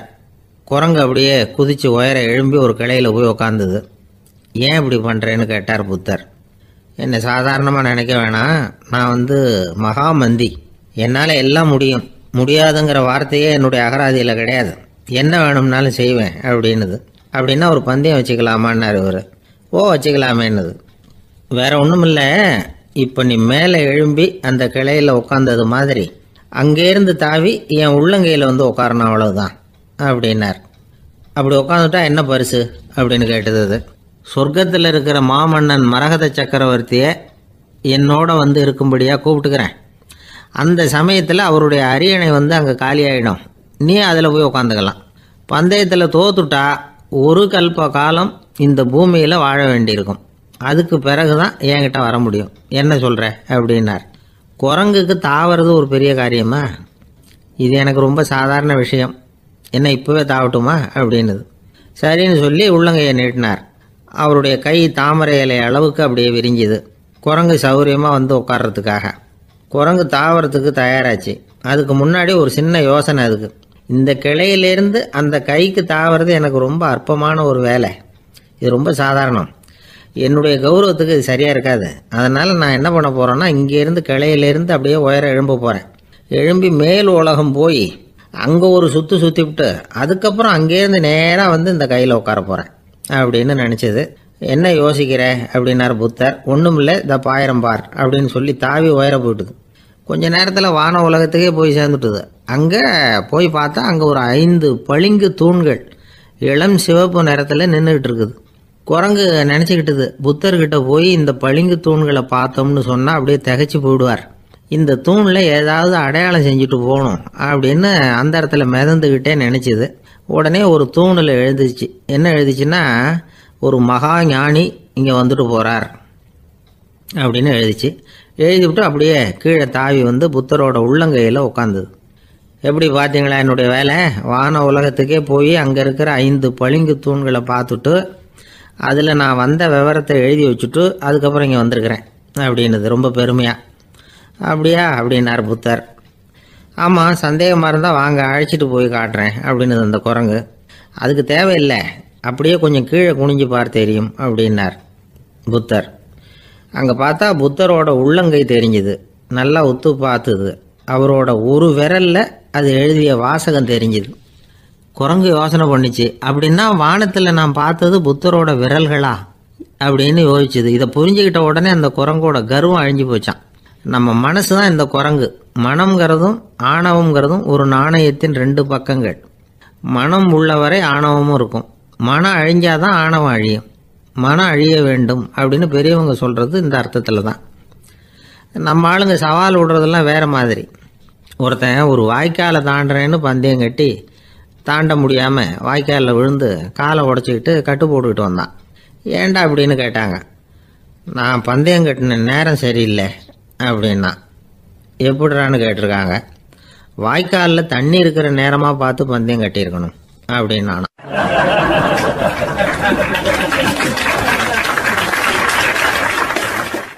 ஒருத்தர் ரொம்ப கவலையோடு உட்காந்துருந்தார். எதை பற்றி சார் கவலைப்படுறீங்கன்னு கேட்டோம். எதிர்காலத்தை பற்றி கவலைப்படுறேன்னார். ஏன்னு கேட்டோம். என்ன பண்ணுறதுன்னே தெரியல சார், எதிர்காலம் ஒரே இருட்டாக இருக்குது, பாதையே புரியலன்னார். இன்னைக்கு நம்ம இளைஞர்கள் பல பேருக்கு எதிர்காலம் இருட்டாக தான் தெரியுது. அவங்கெல்லாம் இந்த கதையை கொஞ்சம் கேட்கணும். ஒரு மலை அடிவாரத்தில் ஒரு சின்ன கிராமம். அந்த மலை ரொம்ப உயரமானது. அடர்த்தியாக செடி கொடிகள் மரங்கள் அதில் மண்டி கிடக்குது. பகல் வேளையில் இருட்டாக தான் இருக்கும், அவ்வளோ அடர்த்தி. அந்த மலை உச்சியில் ஒரு கோவில். நாள் ராத்திரியே புறப்பட்டாதான் காலையில் அந்த கோயிலுக்கு போய் சேர முடியும். கிராமத்து இளைஞன் ஒருத்தன் அந்த மலை உச்சிக்கு போக வேண்டியிருந்தது. கையில் ஒரு விளக்கை எடுத்துக்கிட்டு நாள் ராத்திரியே புறப்பட்டான். புறப்பட்டு போனவன் கிராமத்து எல்லையிலேயே நின்றுட்டான். ஏன் தெரியுமா? அவன் கையில் இருந்த விளக்கோட வெளிச்சம் 10 அடி தூரத்துக்கு தான் தெரியுது. அது வரைக்கும் தான் பாதை தெளிவாக இருக்குது. அதுக்கு அப்பால எல்லாம் ஒரே இருட்டாக இருக்குது, பாதை புரியல. இவன் யோசனை பண்ணி பார்த்தான். மனசுக்குள்ள ஒரு சந்தேகம். 10 அடி தூரம் தானே வெளிச்சம் தெரியுது, அப்படின்னா நாம் 10 அடி தூரம் தானே போக முடியும். அதுக்கு அந்தாண்ட ஒரே இருட்டாக இருக்குதே, அதில் எப்படி நாம் நடந்து போகிறது? நாம் ரொம்ப தூரம் நடந்து போய் ஆகணுமே. அப்படிப்பட்ட நினப்பெல்லாம் அவனுக்கு வந்துட்டுது. இதுதான் அவன் மனசில் ஏற்பட்ட தயக்கம். இப்படி யோசிச்சுக்கிட்டே அந்த இளம் ஆசாமி புறப்பட்ட இடத்துலயே நின்றுக்கிட்டு இருக்கிறான். அந்த சமயத்தில் ஒரு வயசான பெரியவர் அந்த பக்கமாக வந்தார். அவர் கையில் இதை விட சின்னதாக ஒரு விளக்கு வச்சுருந்தார். அது எப்படின்னா அது ஒரு 5 அடி தூரத்துக்கு தான் வெளிச்சம் காட்டுது. அவ்வளவு சின்ன விளக்கு. அவரும் மலை உச்சிக்கு போகிறதுக்காக தான் வந்துகிட்டு இருக்கிறார்.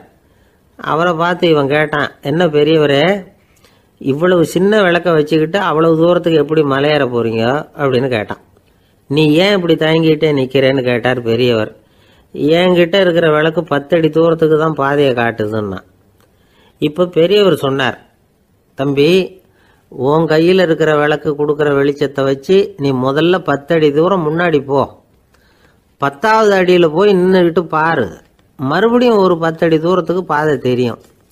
இப்படி உன் கையில் இருக்கிற விளக்கு தொடர்ந்து வெளிச்சம் காட்டிக்கிட்டே இருக்கும். நீ முன்னேற முன்னேற அந்த வெளிச்சமும் முன்னேறும். அதனால் எத்தனை கிலோமீட்டர் தூரம் வேணும்னாலும் நீ இந்த 10 அடி தூரம் வெளிச்சத்தை வச்சுக்கிட்டே நீ போயிடலாம், புறப்படு அப்படின்னார். இப்போ தான் அந்த பெரியவர் சொன்னது இளைஞனுக்கு பளிச்சுன்னு புரிஞ்சுதான். உடனே உற்சாகமாக புறப்பட்டான், உச்சிக்கு போய் சேர்ந்தான். இந்த கதையிலேருந்து நாம் புரிஞ்சிக்க வேண்டியது என்ன தெரியுமா? நீண்ட கால திட்டம் ஒன்று போடும் பொழுது நமக்கு முன்னாடி இருக்கிறத மறந்துட்டு மனசை போட்டு குழப்பிக்க கூடாது. உங்கள் கையில் என்ன இருக்கோ அதுலேயே உங்கள் எதிர்காலம் மறைஞ்சிருக்குது. கண் முன்னாடி தெரியறத வச்சு ஆரம்பிங்க, போக போக வழி தானாக புலப்படும் அப்படிங்கிறார் ஒரு பெரியவர். பெரிய பயணங்களையெல்லாம் இப்படி தான் நடத்த வேண்டியிருக்கும். ஒவ்வொரு அடியாக எடுத்து வச்சா ஓடி போய் சேர்ந்து விடலாம். மலைச்சி போய் நின்றுட்டா நின்றுக்கிட்டே இருக்க வேண்டியது தான். நம்ம ஆள்லாம் ரொம்ப மோசமாக இருக்கிறாங்க. ஒருத்தன் அப்படி தான் நீண்ட தூர பிரயாணம் ஒன்று புறப்பட்டான். ரயில் போய்கிட்டே இருந்தது. கொஞ்சம் தூரம் போச்சு, பாதி வழியில் கையில் வச்சுருந்த டிக்கெட்டை காற்றுல விட்டுட்டான். ஐயோ, என் டிக்கெட்டு போயிட்டுதே அப்படின்னு கத்த ஆரம்பிச்சுட்டான். பக்கத்தில் இருந்த பெரியவர் அவனை பார்த்து பரிதாபப்பட்டு, கவலைப்படாத தம்பி, போனால் போகுது, வேற டிக்கெட் வாங்கிக்கலாம் அப்படின்னு ஆறுதல் சொன்னார். அதுக்கு அவன் சொல்கிறான், சார், நான் அதுக்காக அழலை, அந்த டிக்கெட்டு கிடைச்சா தானே நான் எந்த ஊருக்கு போகணுங்கிறது எனக்கு தெரியும் அப்படிங்கிறான்.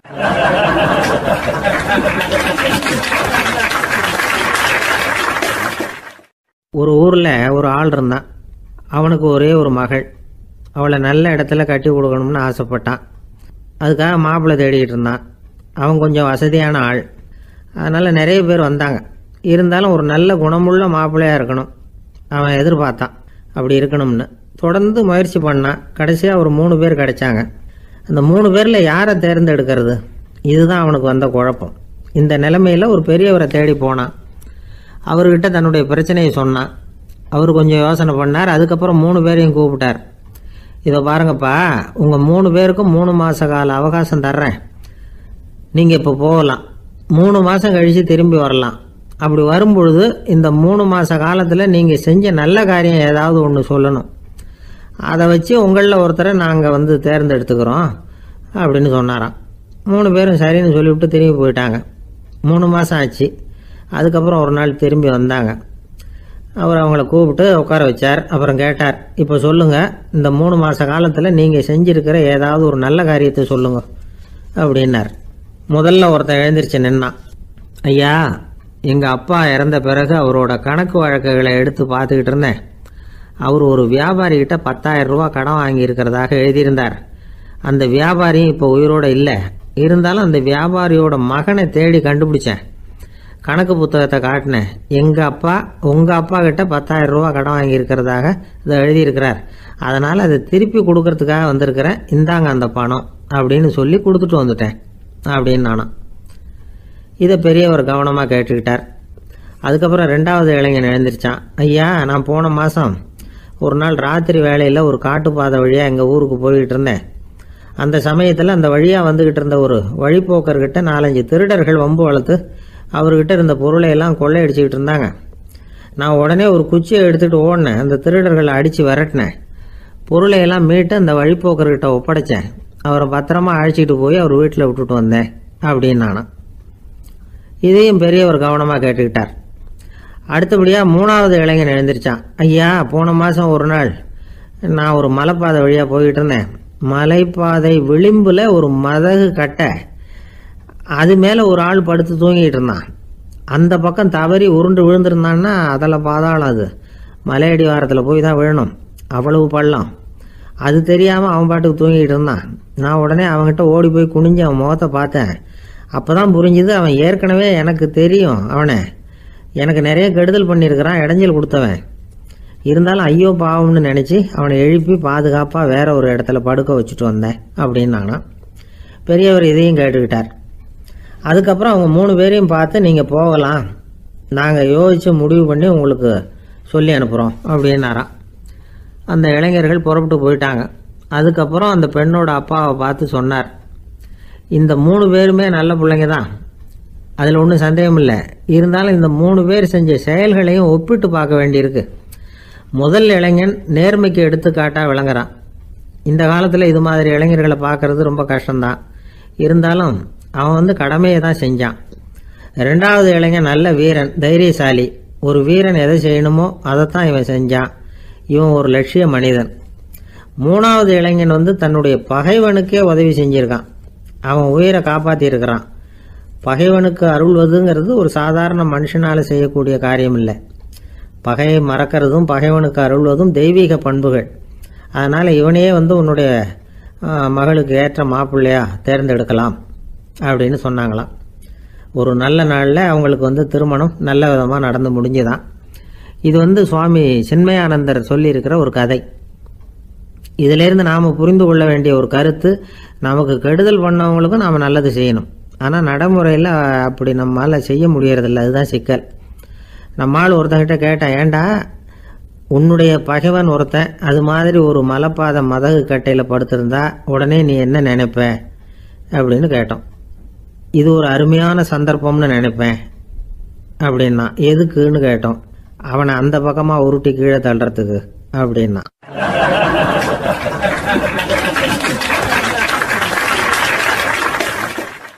ஒரு அம்மா, அவங்களுக்கு 35 வயசு இருக்கும். குடும்பத்தில் எந்த கஷ்டமும் இல்லை. இருந்தாலும் காரணம் இல்லாமல் பிள்ளைங்க பேரில் கோவப்படுறது, எரிஞ்சு விடுறது அவங்க வழக்கம். பிள்ளைங்க அழும். உடனே அவங்க மனசும் சங்கடப்படும். இன்னொரு அம்மா, நல்ல வேலையில் இருக்கிறவங்க, வாரத்துக்கு ஒரு தடவையாவது தலைவலி வந்துடும். இவங்களுக்கெல்லாம் உடம்புல எந்த கோளாறும் இல்லை, மனசு மட்டும் சரியாக இருக்காது. தூக்க மாத்திரை கையில் வச்சுருப்பாங்க. 30-35 வயசுடைய பெண்களுக்கு சர்வசாதாரணமாக காணப்படுகிற மனக்கோளாறு இது. இதுக்கு பேர் மனவாட்டம், டிப்ரெஷன், மனமடிவு அப்படின்னு சொல்லலாம். இந்த நோய்க்கு அறிகுறி என்ன தெரியுமா? மனசில் வருத்தமான உணர்வு இருக்கும். அடிக்கடி அழலாம் போல தோணும். முன்னால எல்லாம் எந்தெந்த செயலில் ஆர்வம் இருந்ததோ அதெல்லாம் குறைஞ்சிரும், அல்லது சுத்தமாகவே ஆர்வம் இல்லாமல் போயிடும். சில பெண்கள் இளம் வயசில் பக்கத்தில் இருக்கிறவங்க கிட்ட கலகலப்பாக பேசுவாங்க, வீட்டை அலங்கரிக்கிறதுல ஆர்வம் இருக்கும். இப்போ அதுலையெல்லாம் ஆர்வம் இல்லாமல் போயிடும். எந்த வேலை செஞ்சாலும் சீக்கிரம் களைப்பு அடைஞ்சுடுறது மாதிரி ஆகிடும். நமக்கு யாருமே உதவியாக இல்லை, நம்ம எல்லாரும் கை விட்டுட்டாங்க போல இருக்குதே அப்படிங்கிற உணர்வுலாம் உண்டாகும். தன்னைத்தானே குறை சொல்லிக்குவாங்க. நாம் தப்பு பண்ணிவிட்டோம் போல இருக்குதே அப்படின்னு தோணும். குற்றம் பண்ணிட்டதா நினச்சி கஷ்டப்படுவாங்க. பசி இருக்காது, தூக்கத்தில் தொந்தரவு இருக்கும். அடிக்கடி செத்து போடலாங்கிற உணர்வு வரும். தற்கொலை பண்ணிக்கலாங்கிற எண்ணம் உண்டாகும். சில பேர் தற்கொலை முயற்சியில் கூட ஈடுபடுவாங்க. சில பேருக்கு பலவிதமான உடல் வலிகள் இருக்கும், பலவீனம் இருக்கும், சீக்கிரமாக களைப்படைஞ்சு போடுவாங்க. இதெல்லாம் மனவாட்ட நோய்க்கான தன்மைகள். இந்த மனவாட்டம், அதாவது டிப்ரெஷனை வந்து 2 வகையாக பிரிக்கலாமா. ஒன்று தானாக உண்டாக்கிக்கிறது, இன்னொன்று எதிர் விளைவை உண்டு பண்ணுகிற அல்லது நரம்பு சம்பந்தப்பட்ட டிப்ரெஷன். தானாக உண்டாக்கிக்கிற மனவாட்ட நோய் இருக்கு பாருங்க, அதுக்கு ஏதாவது சூழ்நிலை காரணமாக இருக்கலாம் அல்லது இல்லாமலும் போகலாம். மூளையில் வந்து டொப்பாமைன் அல்லது செரட்டோனின் இதோட அளவு வந்து குறையும் பொழுது இந்த டிப்ரெஷன் உண்டாகுது. இதுக்கு ஓரளவு பிறவி காரணங்கள் கூட இருக்கலாம். குடும்பத்தில் வேற சிலருக்கும் வரலாம். பாதிக்கப்பட்ட பெண்ணை வந்து பார்க்கறதுக்கு பலவீனமாக தெரியும், கடுமையான குற்ற உணர்வு இருக்கும், தனியாக இருக்கிறதுக்கு ஆசைப்படுவாங்க, நடு ராத்திரியில் எழுந்திரிச்சு உட்காந்து கஷ்டப்பட்டுக்கிட்டு இருப்பாங்க, கொடூரமான முறையில் தற்கொலை பண்ணிக்க முயற்சி பண்ணுவாங்க, தீ வச்சுக்கிறது, அமிலத்தை குடிக்கிறது, தூக்கில் தொங்குறது. இப்படி தானாக வரவழைச்சிக்கிற மனவாட்ட நோய் வந்து மறையக்கூடிய நோய். ஒரு தடவை வந்தால் 3லேருந்து 6 மாதம் வரைக்கும் நீடிக்கும். இடைப்பட்ட காலங்களில் நோயாளி இயல்பாக இருப்பார். எதிர் விளைவை உண்டு பண்ணுகிற அல்லது நரம்பு சம்பந்தப்பட்ட மனவாட்ட நோய் எப்படின்னா, கணவன் மனைவி மாமியார் மருமகள் இப்படிப்பட்ட உறவு முறை பிரச்சனைகள், தோல்விகள், எரிச்சல்கள், ஆபீஸ் பிரச்சனை, இப்படிப்பட்ட சூழ்நிலையால் உண்டாகிறது. எல்லாத்துக்கும் மருந்து இருக்குது, மார்க்கம் இருக்குது, கவலைப்பட வேண்டியதில்லை, தைரியமாக இருக்கணும். உளவியல் மருத்துவம் இதுக்கு ரொம்ப உபயோகமாக இருக்கும். சில பெண்களை பாருங்கள், அவங்க எதுக்கும் அலட்டிக்கிறது இல்லை. ஒரு அம்மா அப்படி தான் தன்னுடைய கணவனை அழைச்சிக்கிட்டு ஒரு மனநோய் மருத்துவர்கிட்ட வந்தாங்க. டாக்டர், எங்கள் வீட்டுக்காரர் திடீர்னு ஒரு மாதிரி ஆயிட்டார், வித்தியாசமாக நடந்துகிறார். எப்படின்னா, இவர் தன்னையே ஒரு ஒட்டடை பூச்சியாக நினச்சிக்கிட்டு இருக்கிறார். அப்படி நினச்சிக்கிட்டு தன்னுடைய தலையாலேயே வீட்டில் உள்ள ஒட்டடையெல்லாம் தொடச்சிக்கிட்டு இருக்கிறார் அப்படின்னாங்க. எவ்வளவு நாளாக அப்படி இருக்குதுன்னு கேட்டார் டாக்டர். 1 வாரமாக அப்படி இருக்குது அப்படின்னாங்க அந்த அம்மா. அப்படின்னா முன்னாடியே ஏன் அழைச்சிட்டு வரல அப்படின்னு கேட்டார் டாக்டர். வீடு பூரா சுத்தமாகட்டுமேனு பார்த்துக்கிட்டு இருந்தேன் டாக்டர் அப்படின்னாங்களாம் அந்த அம்மா.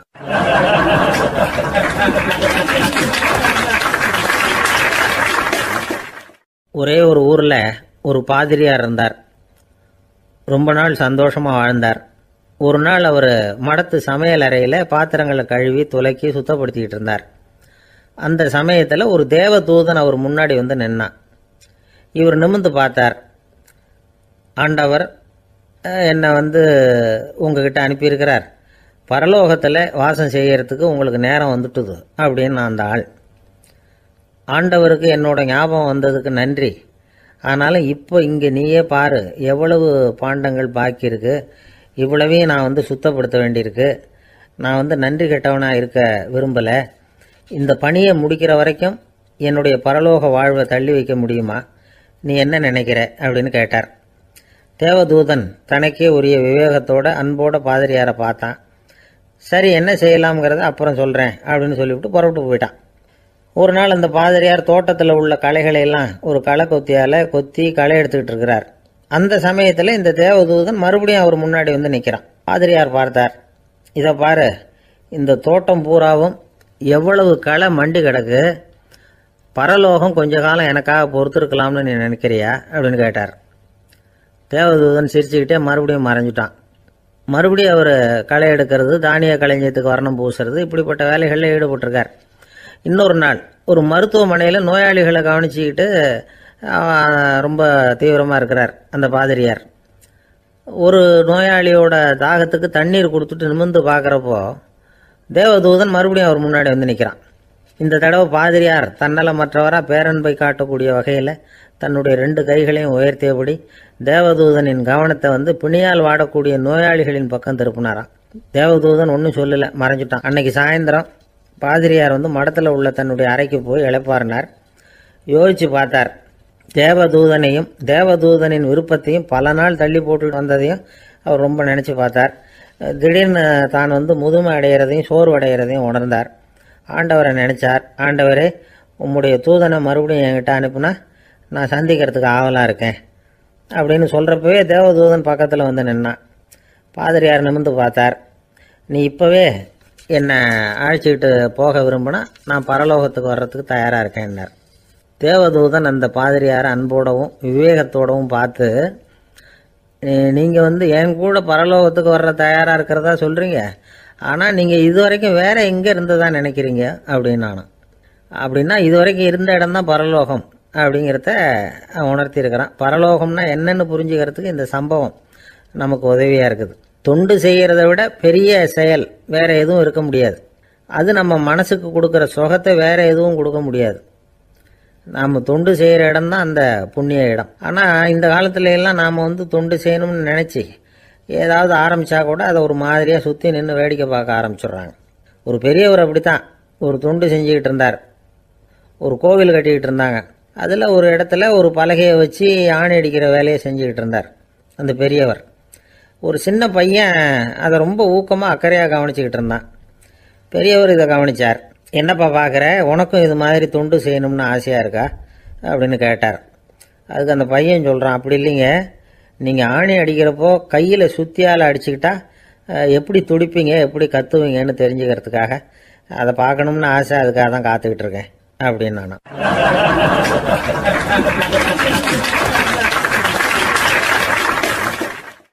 ஒரு ஊரில் ஒரு ஞானி இருக்கிறார். ரொம்ப பெரிய ஞானி, ரொம்ப வயசாயிட்டுது. கடைசி காலத்தில் அவர்கிட்ட சில பேர் வந்தாங்க.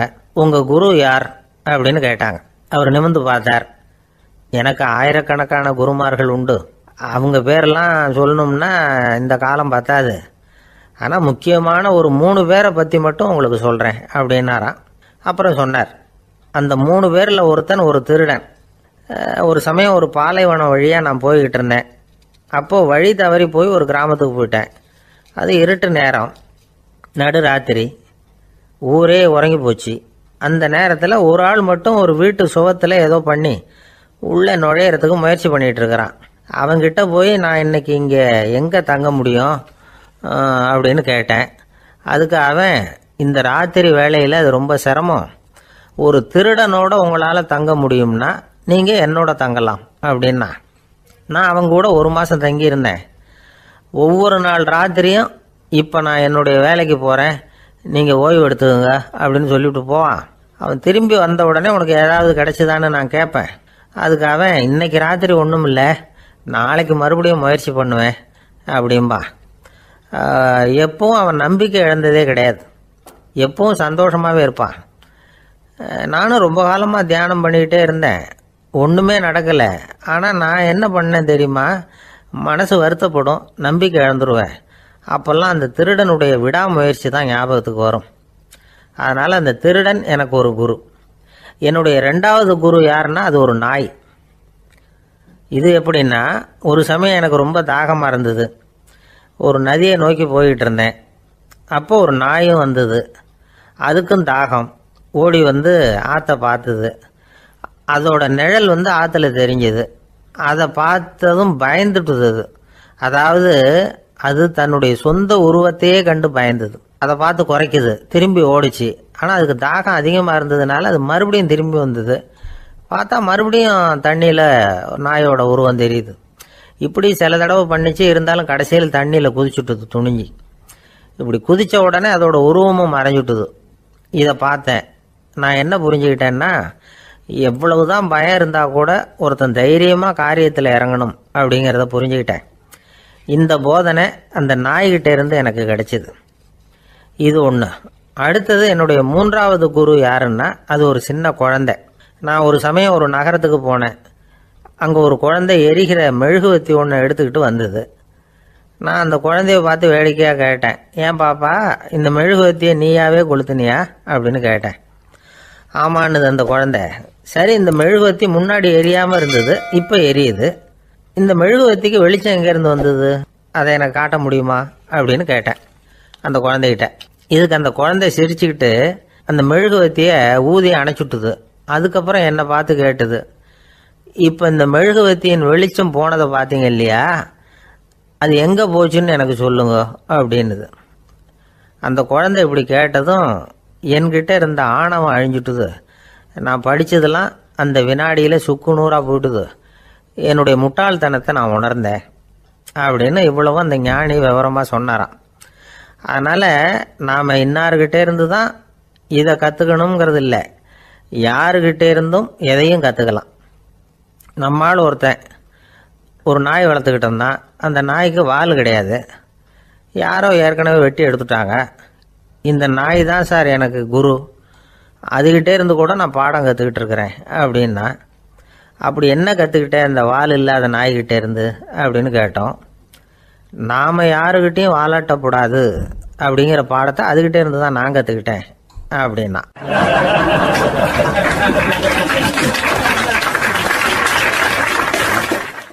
ஒருத்தர் சிகரெட்டும் கையுமா வந்தார். சார், இந்த புகைப்பிடிக்கிற பழக்கத்தை நிறுத்தி போடணும்னு தான் பார்க்குறேன், முடியலன்னார். புகைப்பிடிக்கிறத நிறுத்துறது ரொம்ப சுலபம் சார் அப்படின்னார் இன்னொருத்தர். எப்படி சொல்கிறீங்கன்னு கேட்டார் அவர். நான் கூட ஏற்கனவே 10 தடவை அந்த பழக்கத்தை நிறுத்தி இருக்கிறேன் சார் அப்படின்னார் இவர். இதுலேருந்து என்ன தெரியுது? புகைப்பழக்கத்தை திடீர்னு விட்டு விடுறதுங்கிறது ரொம்ப கஷ்டம்னு தெரியுது. இருந்தாலும் இது சம்பந்தமான ஆராய்ச்சி, அனுபவம், இது ரெண்டையும் அடிப்படையாக வச்சு சில வழிமுறைகளை சொல்கிறாங்க. அதாவது புகைப்பிடிக்கிறத நிறுத்துறதுக்கு 10 வழிகள் உண்டு அப்படின்னு சொல்கிறாங்க. அது என்னங்கிறத தெரிஞ்சுக்கிட்டா உபயோகப்படுதான்னு பார்க்கலாமே. முதல் கருத்து என்னன்னா, கொஞ்ச நாளைக்கு புகைப்பிடிக்கிற நண்பர்களை விட்டு விலகி இருக்கணும். இதனால் புகைப்பிடிக்கிற ஆசை குறையும். அந்த பழக்கத்தை மறுபடியும் ஆரம்பிக்கப்படாதுங்கிற எண்ணம் உறுதிப்படும். ரெண்டாவது கருத்து, புகைப்பிடிக்கிறதை எதிர்த்து தீவிரமாக பிரச்சாரம் செய்ய ஆரம்பிச்சிடணும். அது அடுத்தவங்களுக்கும் உபயோகப்படும், உங்களுக்கும் உபயோகப்படும். உங்கள் உள்ளுணர்வை அது தூண்டும், உங்களை உறுதி கொள்ள வைக்கும். மூன்றாவது கருத்து என்னன்னா, தினமும் 2 தடவை குளிக்கணும். எப்படி தெரியுமா? முதல்ல வெது வெதுப்பான தண்ணீர், அப்புறம் குளிர்ந்த தண்ணீர், இப்படி மாறி மாறி குளிக்கணுமா. நாலாவது கருத்து, உடற்பயிற்சிகள் செய்யணும். மூச்சு வாங்குற மாதிரியான பயிற்சிகள் ரொம்ப நல்லதான். பிராணாயாமம் அப்படிங்கிற மூச்சு பயிற்சி ரொம்ப நல்லதுங்கிறாங்க. அப்புறம் ஐந்தாவது கருத்து, சாப்பாடு மிதமாக இருக்கணும், சீராக இருக்கணும். பச்சை காய்கறிகள், பழங்கள் சாப்பாட்டில் சேர்த்துக்கலாம். அடிக்கடி கொஞ்சம் கொஞ்சமாக சாப்பிட்டு ரத்தத்தில் சர்க்கரையின் அளவை பராமரிக்கணும். இது நரம்புகளை அமைதிப்படுத்தும். ஆறாவது கருத்து என்னன்னா, ரொம்ப நேரம் பசியோடு இருக்கக்கூடாது. புகைப்பிடிக்கிறத நிறுத்த முயற்சி செய்யும் பொழுது எடை குறைப்பு நடவடிக்கைகளை மேற்கொள்ளக்கூடாது. ஏழாவது கருத்து, காப்பி, தேநீர், மதுபானம், அப்புறம் போதைப் பொருள்கள் கலந்த உணவுகள் இதெல்லாம் வேணாம். புகைப்பிடிக்கிறத அதெல்லாம் ஊக்கப்படுத்தும். கடுகு, மிளகு, அப்புறம் காரமான பொருள்களை தவிர்க்கணும். உப்பு அளவை குறைக்கணும். தினமும் 10 கோவள தண்ணீராவது குடிக்கணும். வெறும் தண்ணி புகைப்பிடிக்கிற ஆவலை தணிக்குதான். எட்டாவது கருத்து, கையில் சிகரெட்டு, புகையில ஏதாவது இருந்தால் உடனே தூக்கி எறிஞ்சிருங்க. அது கையில் இருக்கிற வரைக்கும் புகைப்பிடிக்கிற ஆசை வந்துக்கிட்டே இருக்கும். 9வது கருத்து என்னன்னா, இறை நம்பிக்கை உள்ளவங்க புகைப்பிடிக்கிற எண்ணம் வர்றப்போவெல்லாம் பிரார்த்தனை செய்ய ஆரம்பிச்சுடலாம். 10வது கருத்து, உங்களுக்கு ரொம்பவும் வேண்டியவங்க யாரோ அவங்கக்கிட்ட எல்லாம் நீங்கள் புகைப்பிடிக்கிறத நிறுத்தி விட்டதா சொல்லிவிடுங்க. இந்த 10 வழிகளையும் கடைபிடிக்க ஆரம்பிச்சுட்டா புகைப்பிடிக்கும் பழக்கத்தை நிறுத்தி விடலாம் அப்படின்னு சொல்கிறாங்க அனுபவப்பட்டவங்க. முயற்சி பண்ணி பார்க்கலாம். ஒரு முக்கியமான இடத்துல நின்றுக்கிட்டு இருந்தார் ஒருத்தர். அங்கே இன்னொருத்தர், ஏன் சார் இந்த இடத்துல சிகரெட் பிடிக்கலாமா அப்படின்னு அனுமதி கேட்டார். இந்த இடத்துல சிகரெட் பிடிக்கக்கூடாதுங்க அப்படின்னாரு இவர். நீங்கள் இப்படி சொல்கிறீங்க, ஆனால் இந்த இடத்துல கீழே நிறைய சிகரெட் துண்டுகள் கிடக்குதே, அவங்கெல்லாம் யார்? அவங்கெல்லாம் உங்கள் மாதிரி என்கிட்ட அனுமதி கேட்காதவங்க அப்படின்னாராம் இவர்.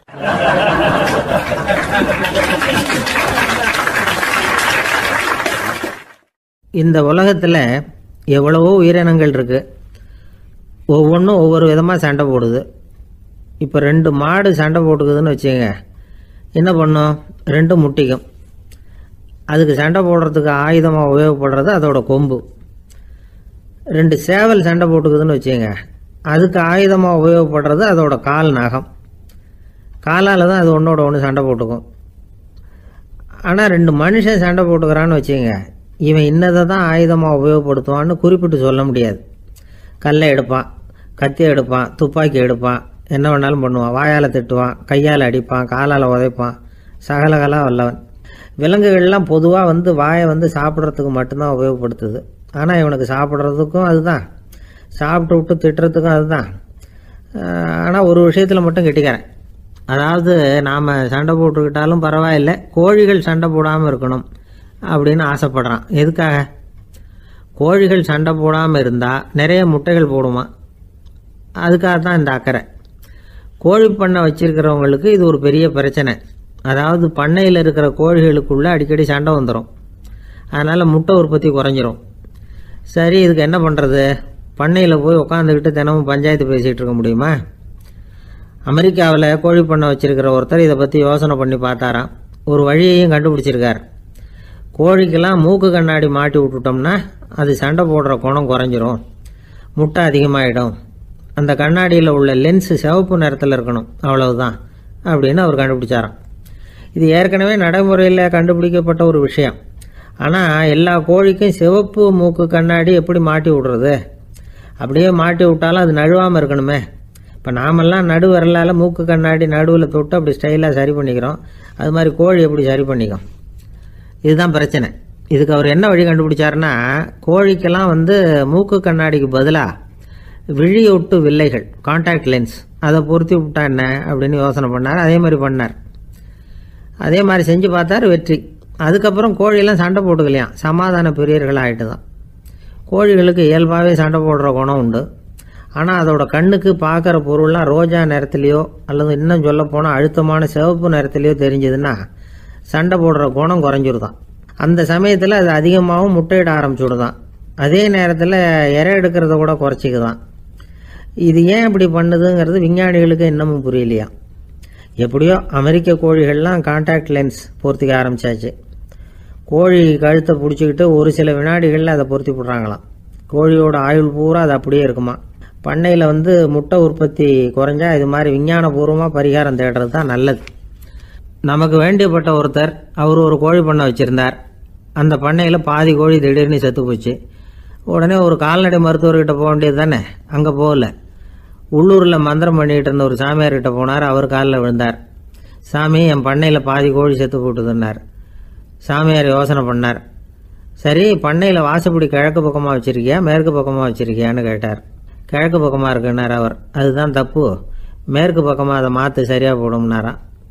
அதே போல் இவர் போய் மாற்றிவிட்டார். அப்பவும் பாதி செத்து போச்சு. மறுபடியும் சொன்னார், சாமி மறுபடியும் பாதி கோழி செத்து போட்டுதேன்னார்.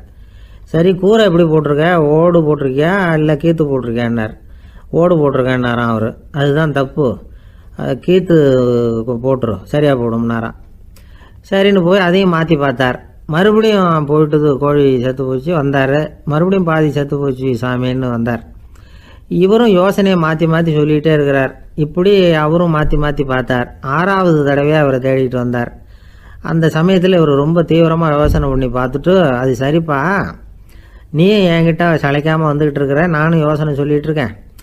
இப்போவும் உங்ககிட்ட சொல்கிறதுக்கு என்கிட்ட யோசனை நிறையா இருக்குது. ஆனால் சோதிக்கிறதுக்கு உங்ககிட்ட கோழி இல்லையே, என்ன பண்ணுறது அப்படின்னாராம் இவர்.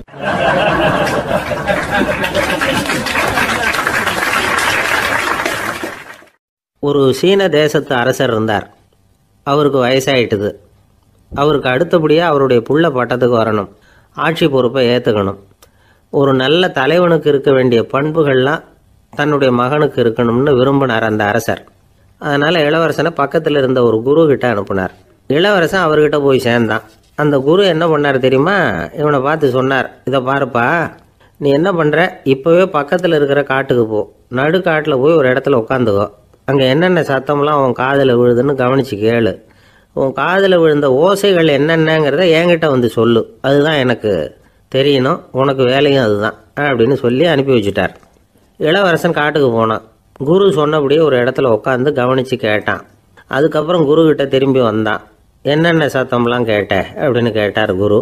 குருவே, காட்டில் நான் பறவைகள் சத்தம்லாம் கேட்டேன், மிருகங்களின் ஓசையையும் கேட்டேன், இதை தவிர இடி மின்னல் மழை இதுகளோட சத்தத்தையும் கேட்டேன் அப்படின்னா. குரு யோசனை பண்ணார், நீ இன்னமும் சரியாக கேட்கல, அதனால் மறுபடியும் காட்டுக்கு போ, கொஞ்ச நாள் தங்கியிருந்து கேட்டுட்டு வா அப்படின்னார். இளவரசனுக்கு ஒன்றும் புரியல. இருந்தாலும் குருவின் கட்டளையாச்சே, மறுக்க முடியுமா? உடனே அவன் மறுபடியும் காட்டுக்கு போனான். ஒரு இடத்துல உட்காந்தான். கொஞ்ச நேரம் உன்னிப்பாக கவனித்து கேட்டான். சில நாள் கழித்து குருக்கிட்ட திரும்பி வந்தான். குருவே, இந்த தடவை சில துல்லியமான சத்தங்களை எல்லாம் கேட்டான். தேனி பறக்கிற சத்தம், நீரோடையின் மெல்லிய ஓசை, இதெல்லாம் கேட்டேன்னா. குரு சிரித்தார். நீ மறுபடியும் காட்டுக்கு போ, இன்னும் சில நாள் அங்கே இரு, முழுமையாக கவனமாக கேட்டுக்கிட்டு வா அப்படின்னு சொல்லி அனுப்பி வச்சுட்டார். இளவரசனுக்கு குழப்பம் அதிகமாயிட்டுது. ஒன்றுமே புரியல. மறுபடியும் காட்டுக்கு போனான். மௌனமாக ஒரு இடத்துல உட்காந்துட்டான். அப்படியே தியானத்தில் ஆழ்ந்துட்டான். சில நாளில் அவனுக்கு இதுவரை கேட்காத ஓசைகள்லாம் கேட்க ஆரம்பிச்சிட்டுது. இதைத்தான் நான் கேட்கணும்னு என்னுடைய குரு எதிர்பார்த்துருக்கிறாருங்கிறத புரிஞ்சுக்கிட்டான். உடனே குரு கிட்ட ஓடனான். குருவே, இந்த தடவை காதுகளுக்கு கேட்க முடியாத சில ஓசைகளை கூட என்னால் உணர முடிஞ்சுது. பூ மலருகிற ஓசை, சூரியனால் பூமி சூடாகிறப்போ எழுகிற ஓசை, காலை பனித்துளி இந்த புல்லுலாம் குடிக்கிற ஓசை, இது எல்லாம் என்னால் நல்லா கேட்க முடிஞ்சுது அப்படின்னா. குருவுக்கு இப்போ தான் திருப்தி ஏற்பட்டு தான் இளவரசனை பார்த்து சொன்னார், இதை பாருப்பா, இப்போ தான் நாட்டை ஆளுகிற தகுதி உனக்கு வந்திருக்குது அப்படின்னு சொல்லி அதுக்கு விளக்கமும் கொடுத்தாராம். எந்த அரசன் தன்னுடைய மக்களின் இதயம் பேசுகிற மௌன மொழியை, மௌன வார்த்தைகளை கேட்குறானோ அவன் தான் ஆள தகுதி உள்ளவன். எந்த அரசன் தன்னுடைய மக்களின் உணர்ச்சிகளை உண்மையாக உணர்றானோ அவன் தான் முதன்மையான அரசன்.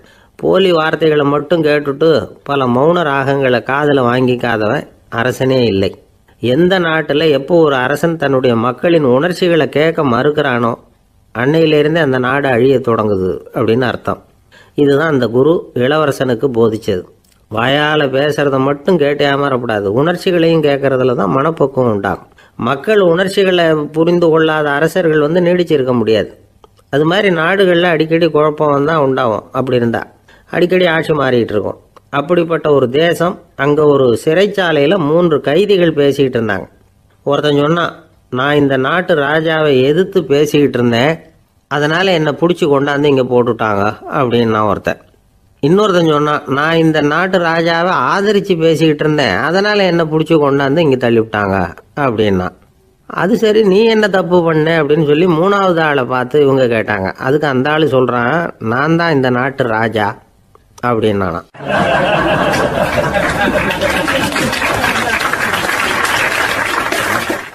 ஒரு ஊரில் ஒரு பெரிய ஞானி இருந்தார். அவர் படுக்கையில் இருந்தார். இன்னும் கொஞ்ச நேரம்தான் அவர் இந்த உலகத்தில் இருக்க போகிறார். அவரை சுற்றி ஏகப்பட்ட கூட்டம். ஏற்கனவே அவருடைய உபதேசங்களை கேட்டவங்க பல பேர் அவரை சுற்றி நிற்கிறாங்க.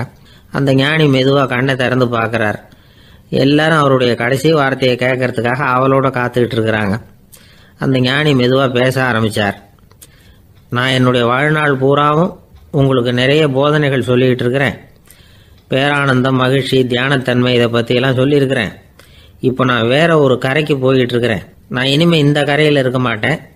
நீங்கள் நான் சொன்னதையெல்லாம் கேட்டீங்க, ஆனால் எதையும் நீங்கள் நடைமுறைப்படுத்தி பார்க்கல. எல்லாம் கேட்டதோடு சரி, அதோட விட்டுவிட்டீங்க. அப்புறம் அதை தள்ளி போட்டுக்கிட்டே வந்துட்டீங்க. மேலும் அதை தள்ளி போடுறதுல எந்த பிரயோஜனமும் கிடையாது. இப்போ நான் போய்கிட்டு இருக்கிறேன், உங்களில் யாராவது என்னோட வர்றதுக்கு தயாரா அப்படின்னு கேட்டார். அவ்வளவுதான், யாரும் வாய திறக்கல. ஒரே மௌனம், சத்தமே இல்லை. ஒருத்தர் பார்த்துக்கிட்டே நிற்கிறாங்க. அந்த கூட்டத்தில் ஒரு ஆள் அந்த ஞானி கூடவே 40 வருஷத்துக்கு மேலே இருந்திருக்கிறான். அவனும் வாயை திறக்காம இன்னொருத்தன் முகத்தை பார்த்துக்கிட்டே நிற்கிறான். இந்த சமயத்தில் பின்னாடி நின்றுட்டு இருந்த ஒருத்தன் கையை தூக்கினான். ஞானி அவனை பார்த்தார். சரி, ஒருத்தனுக்காவது நம்மோட வர்றதுக்கு தைரியம் இருக்குது அப்படின்னு நினைச்சார். ஆனால் அந்த ஆள் என்ன சொன்னான் தெரியுமா? ஐயா, நீங்கள் கேட்குறப்போ நான் உடனே எழுந்திருக்கல, கையை மட்டும்தான் தூக்கினேன். என்ன காரணம்னா, நான் எப்படி அடுத்த கரைக்கு சேர்றதுங்கிறது தெரிஞ்சுக்கிறதுக்காக தான். அந்த விவரத்தை மட்டும் இப்போ உங்ககிட்ட இருந்து நான் தெரிஞ்சுக்க ஆசைப்படுறேன். ஏன்னா இப்போ நான் உங்கள் கூட வர்றதுக்கு தயாராக இல்லை. எவ்வளவோ காரியங்களை நான் இன்னும் இங்கே முடிக்க வேண்டி இருக்குது. வீட்டுக்கு ஒரு விருந்தினர் வந்திருக்கிறார். என்னுடைய இளைய மகனுக்கு கல்யாணம் பண்ணி வைக்கணும். அதனால் இன்னைக்கு உங்கள் கூட வர முடியாது. அது மட்டும் இல்லை, இப்போ உங்கள் கூட அடுத்த கரைக்கு வந்தால் திரும்பி வர முடியாதுன்னு வேற சொல்கிறீங்க. அதனால் இப்போ நான் வரல. இன்னொரு நாள் நிச்சயமாக நான் வர்றேங்க, உங்களை சந்திக்கிறேன். அதனால் இப்போ நீங்கள் இன்னொரு தடவை எங்களுக்கு விளக்கமாக சொல்லணும். ஏற்கனவே பல தடவை சொல்லியிருக்கிறீங்க. தயவு பண்ணி இப்போ ஒரு தடவை சொன்னீங்கன்னா சௌகரியமாக இருக்கும்.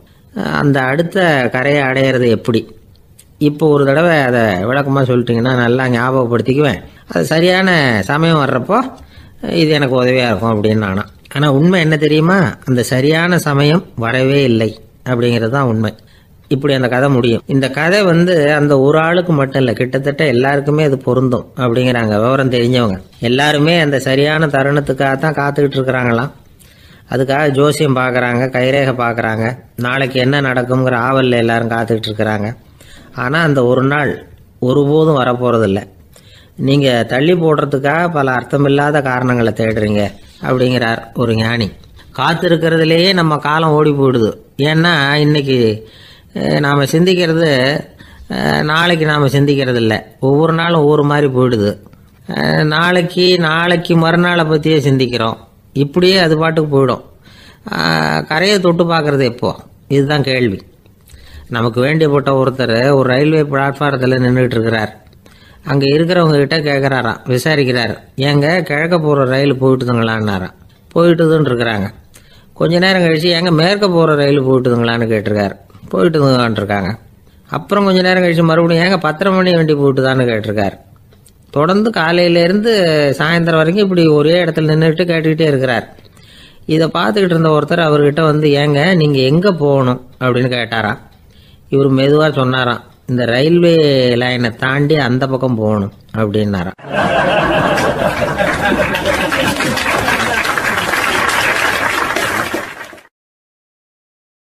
திருநெல்வேலி மாவட்டத்தில் கோவில்பட்டிக்கு பக்கத்தில் உள்ள ஊர் கடம்பூர். காமராசர் முதலமைச்சராக இருந்த காலம். கடம்பூரில் ஒரு பள்ளி சீரமைப்பு மாநாடு நடக்குது. அந்த பக்கத்தில் உள்ள பள்ளிக்கூடம்லாம் அதில் கலந்துக்குது. கண்காட்சி வேற, ஊர் பூரா விழா கோலம். மறுநாள் மாநாடு நடக்க போகுது. ஆனால் முதல் நாளே மழை பிடிச்சிக்கிட்டுது. மறுநாளும் அது விடாமல் பேஞ்சிக்கிட்டு இருக்குது. காமராசர் காலையிலேருந்து பல்வேறு நிகழ்ச்சிகளில் கலந்துக்கிட்டு சாயந்தரமாக கடம்பூருக்கு வந்து சேர வேண்டியவர். மழை பேஞ்சிக்கிட்டு இருக்கிறதுனால நிகழ்ச்சி ரத்தாயிடுமோ என்னமோ அப்படின்னு எல்லாரும் சந்தேகப்பட்டுக்கிட்டு இருக்கிறாங்க. அவர் கோவில்பட்டி பயணிகள் விடுதியில் இருக்கிறார். கடம்பூர்லேருந்து சில பேர் போய் அவரை சந்திக்கிறாங்க. மழை பெஞ்சிக்கிட்டு இருக்குதே, என்ன செய்யலாம் அப்படின்னு கேட்குறாங்க. மழை பெஞ்சால் நல்லது தானே, அதுக்காக மாநாட்டை எதுக்காக ரத்து செய்யணும்? ஆசிரியர்கள் எவ்வளவு கஷ்டப்பட்டு ஏற்பாடு பண்ண மாநாடு, கட்டாயம் வந்துடுறேன் அப்படின்னாராம் காமராசர். உடனே புறப்பட்டார். மழையை பொருட்படுத்தாத மக்கள் கூட்டம். அது கலையாமல் காத்துக்கிட்டு இருக்கிறாங்க அவ்வளோ பேரும். தலைவர் வந்துட்டார்னு தெரிஞ்சது ஜனங்களுக்கு ஏகப்பட்ட உற்சாகம். ஜனங்கள் அவ்வளவு உற்சாகமாக வரவேற்றாங்க. மாநாடு ஆரம்பமாச்சு. மலர் மாலைகள் மலை மாதிரி குவிய ஆரம்பிச்சுட்டுது. வரிசையாக ஒவ்வொரு கல்வி நிலையம் சார்பாகவும் வரவேற்பு பத்திரம் வாசித்து கொடுக்குறாங்க. என்ன வாசிக்கிறாங்கங்கிறத காமராசர் கூர்ந்து கவனிக்கிறார். ஏகப்பட்ட புகழ் மொழிகள், ரொம்ப பாராட்டி புகழ்ந்து என்னென்னமோ வாசிச்சுக்கிட்டு இருக்கிறாங்க. கொடை வள்ளலே, குணக்குன்றே, மலையே, கடலே, இப்படி தமிழ் மொழியில் பாராட்டுறதுக்கு எத்தனை வார்த்தைகள் உண்டோ அத்தனையும் அதில் சேர்த்துருக்குறாங்க. காமராசர் பொறுமை இழந்துட்டார். போதும் போதும், உங்கள் எல்லாரையும் பார்த்து 2 வார்த்தை பேசிவிட்டு போகிறதுக்காக தான் நான் வந்திருக்கிறேன். எல்லாரும் மழையில் சிரமப்பட்டு நின்றுக்கிட்டு இருக்கிறீங்க. இப்படி என்ன புகழ்ந்து படிச்சுக்கிட்டே இருந்தால் எப்படி அப்படின்னாராம். அதுக்கப்புறம் பேசி முடிச்சிருக்கிறார். மாநாட்டு நிகழ்ச்சிகள் முடிஞ்சதும் இன்னொரு நிகழ்ச்சியில் கலந்துக்கிறதுக்காக புறப்பட்டாராம். ஒரு திறந்த ஜீப்பில் அவரை ஊர்வலமாக அழைச்சிக்கிட்டு போயிருக்கிறாங்க. தெருவில் 2 பக்கமும் ஏகப்பட்ட கூட்டம். அங்கங்கே ஜீப்பை நிறுத்தி ரோஜா மாலை, ஜருக மாலை இப்படி போட்டுக்கிட்டே இருக்கிறாங்க. அதையெல்லாம் அப்படி அப்படியே வாங்கி அங்கங்கே நின்றுக்கிட்டு இருந்த குழந்தைகள்கிட்டையும் தாய்மார்கள்கிட்டையும் கொடுத்துக்கிட்டே போகிறார். அந்த சமயத்தில் கூட்டத்துக்கு அப்பால் ஒரு பெரியவர் கையில் ஒரு மல்லிகை சரத்தோடு நின்றுட்டு இருக்கிறார். அவரால் முண்டி அடிச்சுக்கிட்டு முன்னால் வர முடியல. காமராசர் இதை கவனிக்கிறார். அவ்வளவுதான், உடனே நிறுத்தப்பா வண்டியை அப்படிங்கிறார். ஜீப்பு நிற்கிது. டிரைவரை பார்த்து, அதோ பார், அங்கே ஒருத்தர் நிற்கிறார் பார், அவரை இங்கே அழைச்சிட்டு வா அப்படின்னாராம். கூட்டம் வழி விடுது. அந்த பெரியவரை கிட்டத்தில் அழைச்சிட்டு வர்றாங்க. காமராசர் அவரை பார்த்து, வாங்க வாங்க, நல்லா இருக்கீங்களா அப்படின்னு சத்தம் போட்டு உற்சாகமாக விசாரிக்கிறாராம். பெரியவர் கண்களில் கண்ணீர், பேச்சு வரல.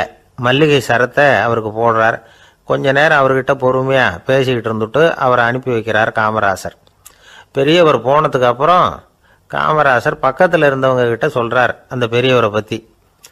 அந்த காலத்தில் ரொம்ப கஷ்டப்பட்டவர் இவர், ஜெயிலுக்கு போனவர் அப்படின்னு ரொம்ப உருக்கமாக நெகிழ்ந்து போய் சொல்கிறார்.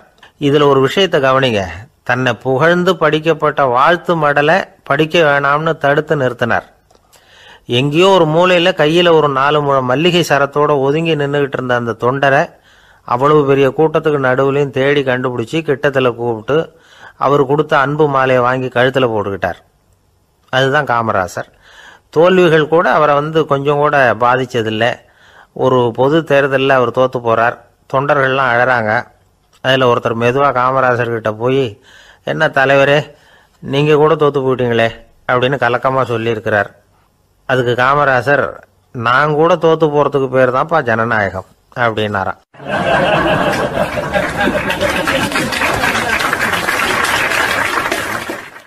ஆஃபீஸில் வேலை பார்க்குற ஒருத்தர் வந்தார்.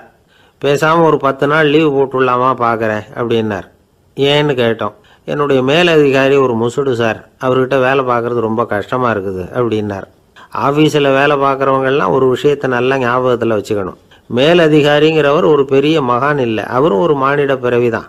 சராசரி மனுஷனுக்குள்ள பலம் பலவீனம் 2 அவருக்கும் உண்டு.